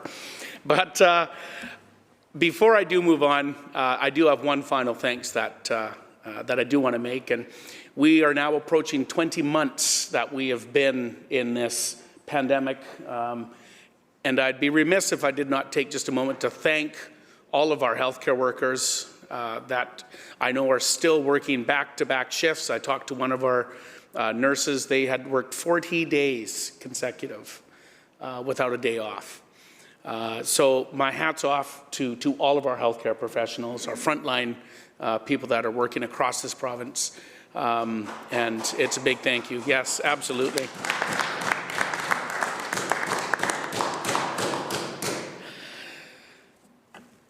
So, Honourable Speaker, as I stated a moment ago, I was going through looking at the throne speech, and it was actually neat to look through the throne speech and read it and almost take that little walk looking through a different lens of memory lane, and some of the things that we were talking about just this past April, which seemed like a lifetime ago, and seeing where we are today.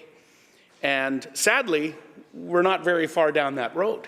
I've been kind of searching for a word to describe this throne speech, and just like the speech itself, I spent a great deal of time, trying to find a new idea to inspire all of us.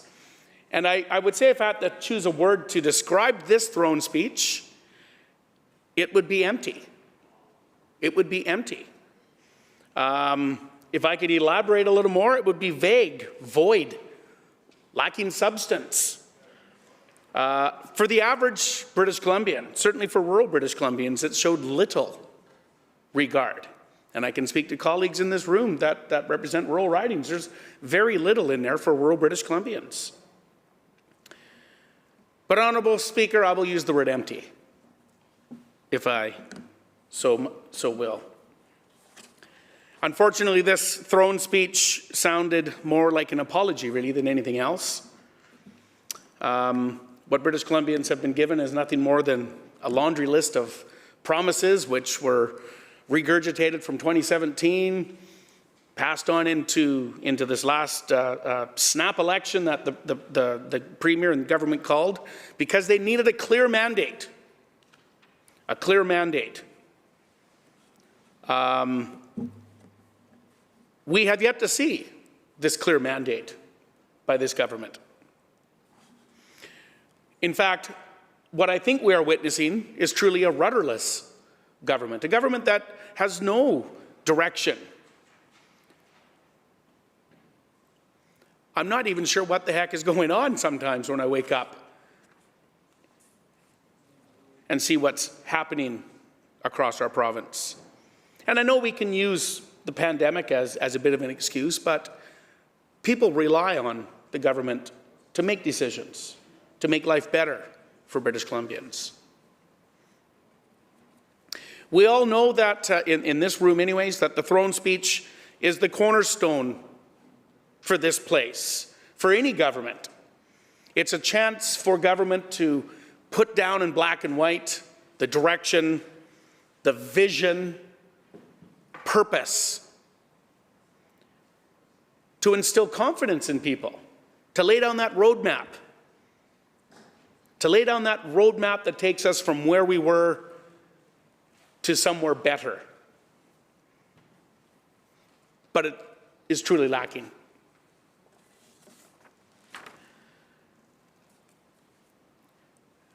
That day, I remember sitting in here, actually, I think it was on Zoom that day, like many of us were, and it's great to all be back. I think it's great to have all of us back here in this room.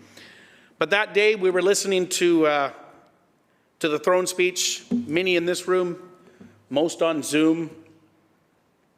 We listened to, it seemed like a lot of back-patting, self-congratulations, which sounded really no different than last year's throne speech, the throne speech before that, and I think probably the throne speech before that. It actually reminded me of Bill Murray's Groundhog Day. It just kept coming back again, and back again. The seventh one. Is that where we're at now? We're at the seventh throne speech. It seems like an eternity. But you know, when we, at the time, of course, when we looked at the screen and there was all of our little Zoom faces up there, there was a lot of blank faces. There was no enthusiasm. There was no excitement, which is what a throne speech is about. But it was missing, it was lacking, it was void of that. Where was this truly inspiring speech? We have not seen one, actually, since 2017, Honourable Speaker. I've said this before when I've spoken about other throne speeches. It's concerning then, still concerning now, the lack of, or no vision really, for stimulating British Columbia's economy.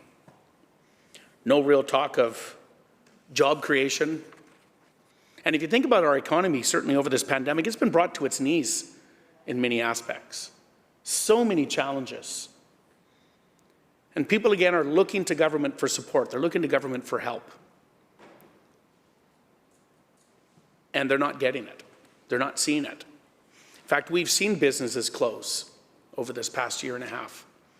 We've seen companies move from our province. And a lot of that is around, and I've heard other people talk about it on different pieces, around competitiveness.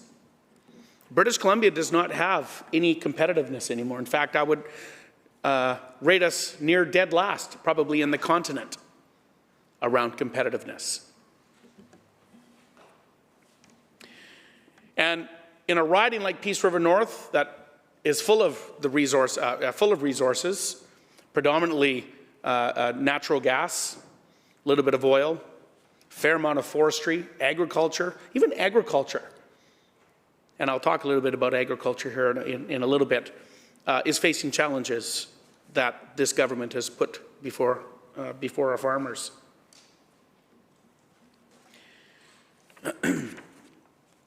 There's no plan for mining. We haven't seen a mine start, I don't think, since this government took over in 2017. There's been no mines approved. That is scary. You know, when I walk out this incredible building and I go out to the rotunda here and I look up to the ceiling and I see those founding industries, mining, forestry, agriculture, fishing, thank you. When I look at those founding industries that have built our province, I see every one of those pictures up there in jeopardy right now. In jeopardy. Pick one of them. Blocked by red tape, no supports, and the list goes on. Quite shocking, considering we are a resource province. We're very lucky. And British Columbians do it better than any other jurisdiction, I would dare say, in the world. It doesn't matter if it's forest practices, doesn't matter if it's oil and gas. There's nobody else that does it better than British Columbians. You know, we've seen nothing, and again, this isn't new, this has been since 2017. Taxes, increased layers of red tape, limited foresight. No real ideas about growing these different sectors that I just spoke about. Generate these opportunities for all British Columbians so that we can participate in our economy. You know, Mr. Speaker, I wish I could be more positive, but I find it really hard when I look at what's been going on and listening to that throne speech and shortly after the budget. It is hard to find positive things to say. We want to see a vision. We want to see opportunities. We want to see the government create opportunities for British Columbians. And we didn't see it in this past throne speech in April. We didn't see it in the previous ones. And the actions that we're seeing today by this government are not demonstrating that there are opportunities for my son and daughter that I spoke about just a moment ago. I want nothing more than to have my kids stay in British Columbia, Fort St. John maybe, but I want them to stay in British Columbia and contribute to the economy and know that they have a future here. But at the present course, I don't think that is going to happen unless things change.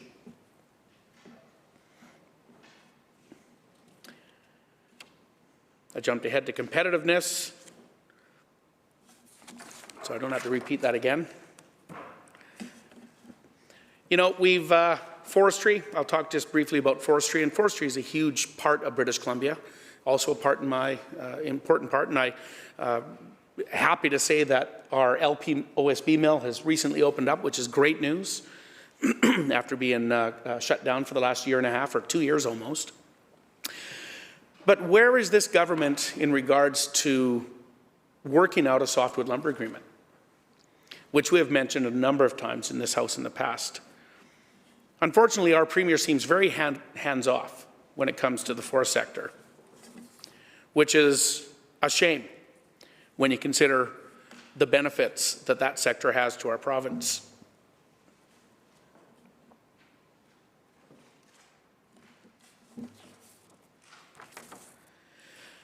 A couple other points that we've heard earlier on, and I heard the member for Creston, Nelson Creston, talk about affordability on housing.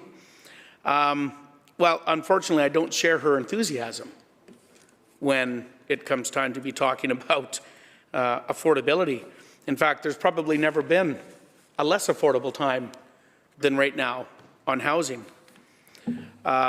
You know, after 4 years, the NDP has only built 3,246 units out of their promised 114,000 that were promised over 10 years. It is another broken promise, which we've certainly seen a theme of broken promises by this government over the past 4 and a little bit years. In fact, shockingly, the number of promises that have not been followed through. 53% of British Columbians, and this was a stat a few months ago, I don't believe it's changed much, but 53% of British Columbians are now $200 or less away from insolvency,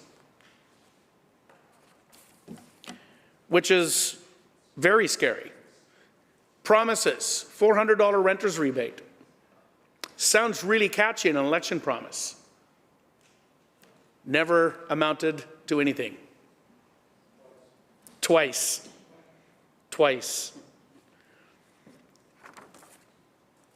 It's little wonder that British Columbians are losing faith in this government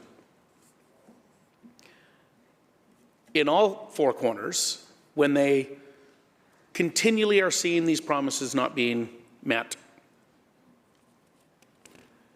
The days of blaming the past government, well, I'm sorry, you can't. You are the past government. You're a second-term government. You're a second-term government now. It is time to own up to a lot of the things. And I hear some laughing across the other side. But it is time to make things better for British Columbians.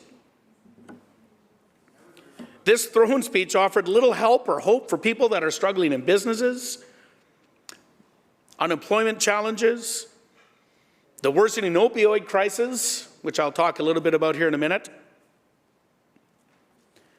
Small businesses in this province are worried. The ones that haven't closed are worried sick how they are going to make their next pay run.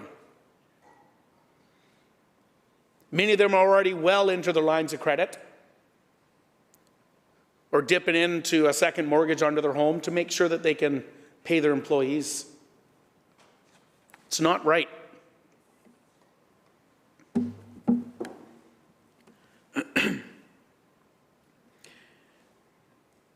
You know, the Premier called that snap election, and one of his quotes was, and I quote, "So we could put politics behind us. We could have a clear path forward." Well, where is this clear path forward?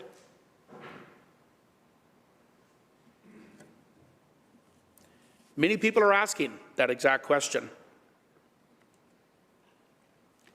Continually failing to get COVID relief to families. supports for businesses. And we're still hearing it even today. Businesses that are still trying to get COVID supports so that they can hopefully still remain when this pandemic is behind us.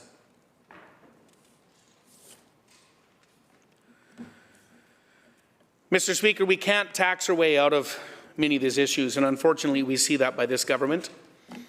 When you start attacking our resource sector, we see companies moving out of town. The only other option is tax. Well, I, for one, can't be taxed anymore. I'm at my limit, and I hear that from people every single day in my constituency. There's no more room. But tax is what this government does. 23 new and increased taxes by this government. And I'll bring back the really interesting ones. Of course, the Netflix tax, as we called it, the streaming devices tax, at a time when, what were we all doing in the last 20 months? Binge watching whatever your favorite show might be. Soda tax, soft drinks. Fizzy, yeah, it should be fizzy drinks. You know, I buy club soda. It's water with bubbles. Well, let's tax that. You know, an air tax, another one that, you know, talk about struggling businesses. Well, let's tax the void air above their businesses. Businesses have closed because of these additional costs.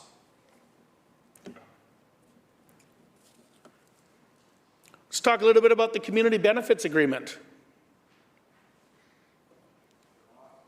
We've talked to a number of people that, well, I mean, let's look at some of the projects, first of all, that are now falling under this. You know, talk about less for more, because that's where a lot of these projects are coming now. Less project for more money. Continual cost overruns. Additional red tape. We've seen projects scaled back.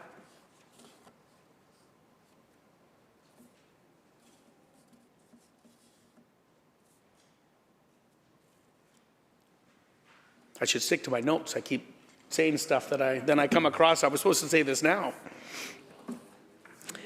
Yeah. You know, yeah, throw my notes away and just keep talking. So when we look at, you know, one of the points that I'm going to bring up here is we've heard a lot about it, and my colleague from Vancouver, Kulchena, talked about it, is the tourism sector. You know, here's a sector talk about that has faced incredible challenges over the past 20 months, where people stop moving, traveling around, people stop visiting. As things start to come back to life, there's no supports. Oh, and let's throw an election in the middle of that just as things are starting to come by. Put everything on hold. In fact, the Tourism Task Force was put on hold from the work that they were doing because of this snap election. The cruise ship industry, oh, we don't really care about that. It's not a big deal. That's certainly the message that British Columbians got when they looked at what the state of Alaska has done in introducing their own legislation to ensure that the ships don't need to stop in British Columbia anymore. And we're now getting very close to seeing that become permanent legislation. And people might say, oh, they're going to stop here anyways. They don't have to. And that is the concerning piece. This city of Victoria relies heavily. You walk down Government Street, all of those shops down there rely heavily on the cruise ship industry. These cruise ship places can now offer a passport-free cruise that takes you right from Washington State to Alaska. You don't have to stop in here. We'll just keep sailing right by, along with the billions of dollars that our economy relies on.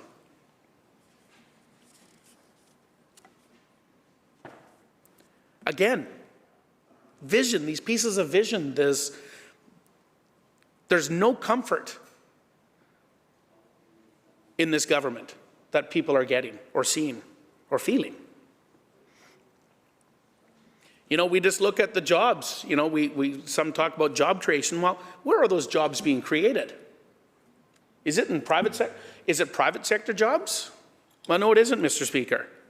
In fact, 42,900 less jobs in the private sector right now than there used to be. 51,400 additional jobs in the public sector, compared to pre-pandemic levels. So compared to 19 and a half months ago. Now, not to say we don't need additional public sector jobs. We're not saying that. But when you look at the private sector, who contributes and pays a significant piece to our economy, it's very concerning. You know, we talk about childcare, and I know we've been, my colleague from, I'm horrible at this game, West Vancouver Capilano, you know, has been talking lots here about childcare, certainly recently. Another promise. Let's promise $10 a day daycare for everybody. Free car for you, a free car for you, a free car for you. Have we seen that? We have not, Mr. Speaker. Very little. In fact, this government's promised 24,000 new spaces. And how many have they created? 6,000. We could talk about another promise. And I used to be the education critic back in 2017. And the then minister, or sorry, the premier who was running at the time, you know, promised the removal of all the portables in Surrey. There are more portables in Surrey now than there was in 2017. But the promise sure sounded good. Not sure if you're seeing a theme here of promises being broken. Promises being broken over and over and over. You know, we look at the opioid epidemic, which is equally as devastating on our communities as COVID is, worse in some cases. 6 people a day are dying here in British Columbia.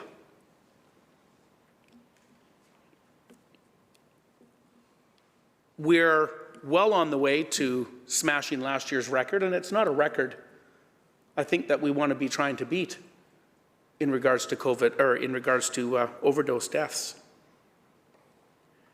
It is devastating for families. I've said this before in this house, I lost a brother to an overdose.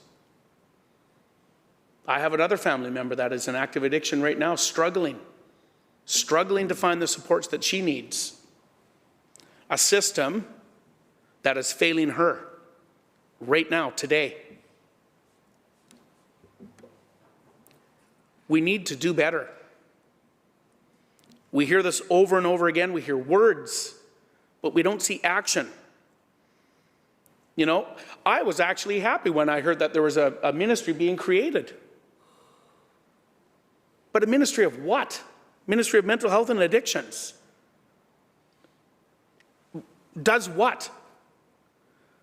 The Prime Minister's, the Premier's office has a significantly larger budget than that ministry. 6 people a day, 6 British Columbians a day are dying.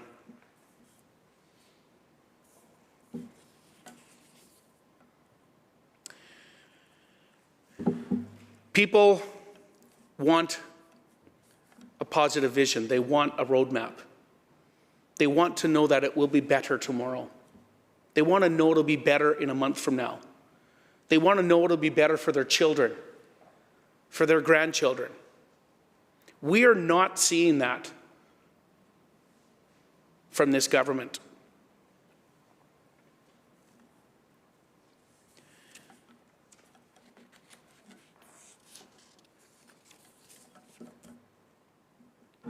Honourable Speaker, as I conclude my remarks,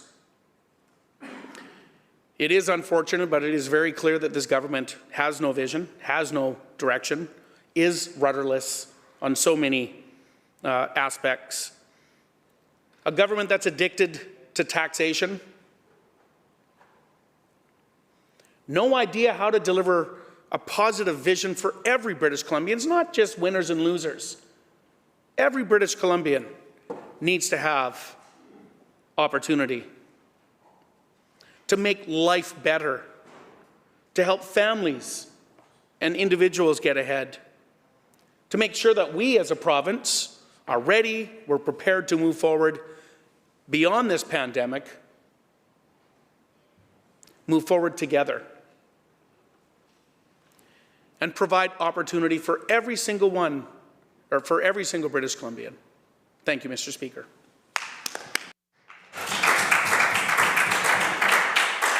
Thank you, member. Minister of Social Development and Poverty Reduction. Thank you very much. And thank you to Parliamentary Secretary and my friends on both sides of the House. And just want to point out that my critic managed to rag the puck long enough for me to make a few comments before we adjourn for the evening. Yeah, and I know that makes everyone happy. No, it's very, very good to be here, and it's good to see colleagues on both sides of the House. It's sometimes good to hear what they have to say, and I appreciate their commitment to their ridings and to the people in their communities. We all have a role to play, and I understand the role of opposition, and I have been in that role many, many years, and I'm pleased to be in this position now where I can try in a different way to make positive contributions to the policies of this government. And I am so delighted to have new friends and colleagues that I see that I've met now after a long time of just seeing each other on the screen. And it certainly makes us all feel more part of the process when we can see each other, when we can talk to each other, and we can, exchange, looks of acknowledgement or what have you in this House during question period and at other times. And so I just want to say how honored I am to continue to represent the beautiful riding of Powell River Sunshine Coast. It's a spectacular part of the province, and it's a place that has continued to put their trust in me to bring their concerns to this House and to the various committees and to the back rooms of this place where we can try to make a positive influence on the lives of people in our ridings. And I want to take this opportunity to acknowledge the leadership in my constituency, the Hagus, John Hackett from the Tla'amin Nation, Heus Warren Paul of the Sechelt Nation, Mayor Beamish, Mayor Darnell the Seegers, Mayor Dave Formosa, all of the representatives of the school district and the representatives of the Islands Trust. We have a lot of people who are working to make our province better.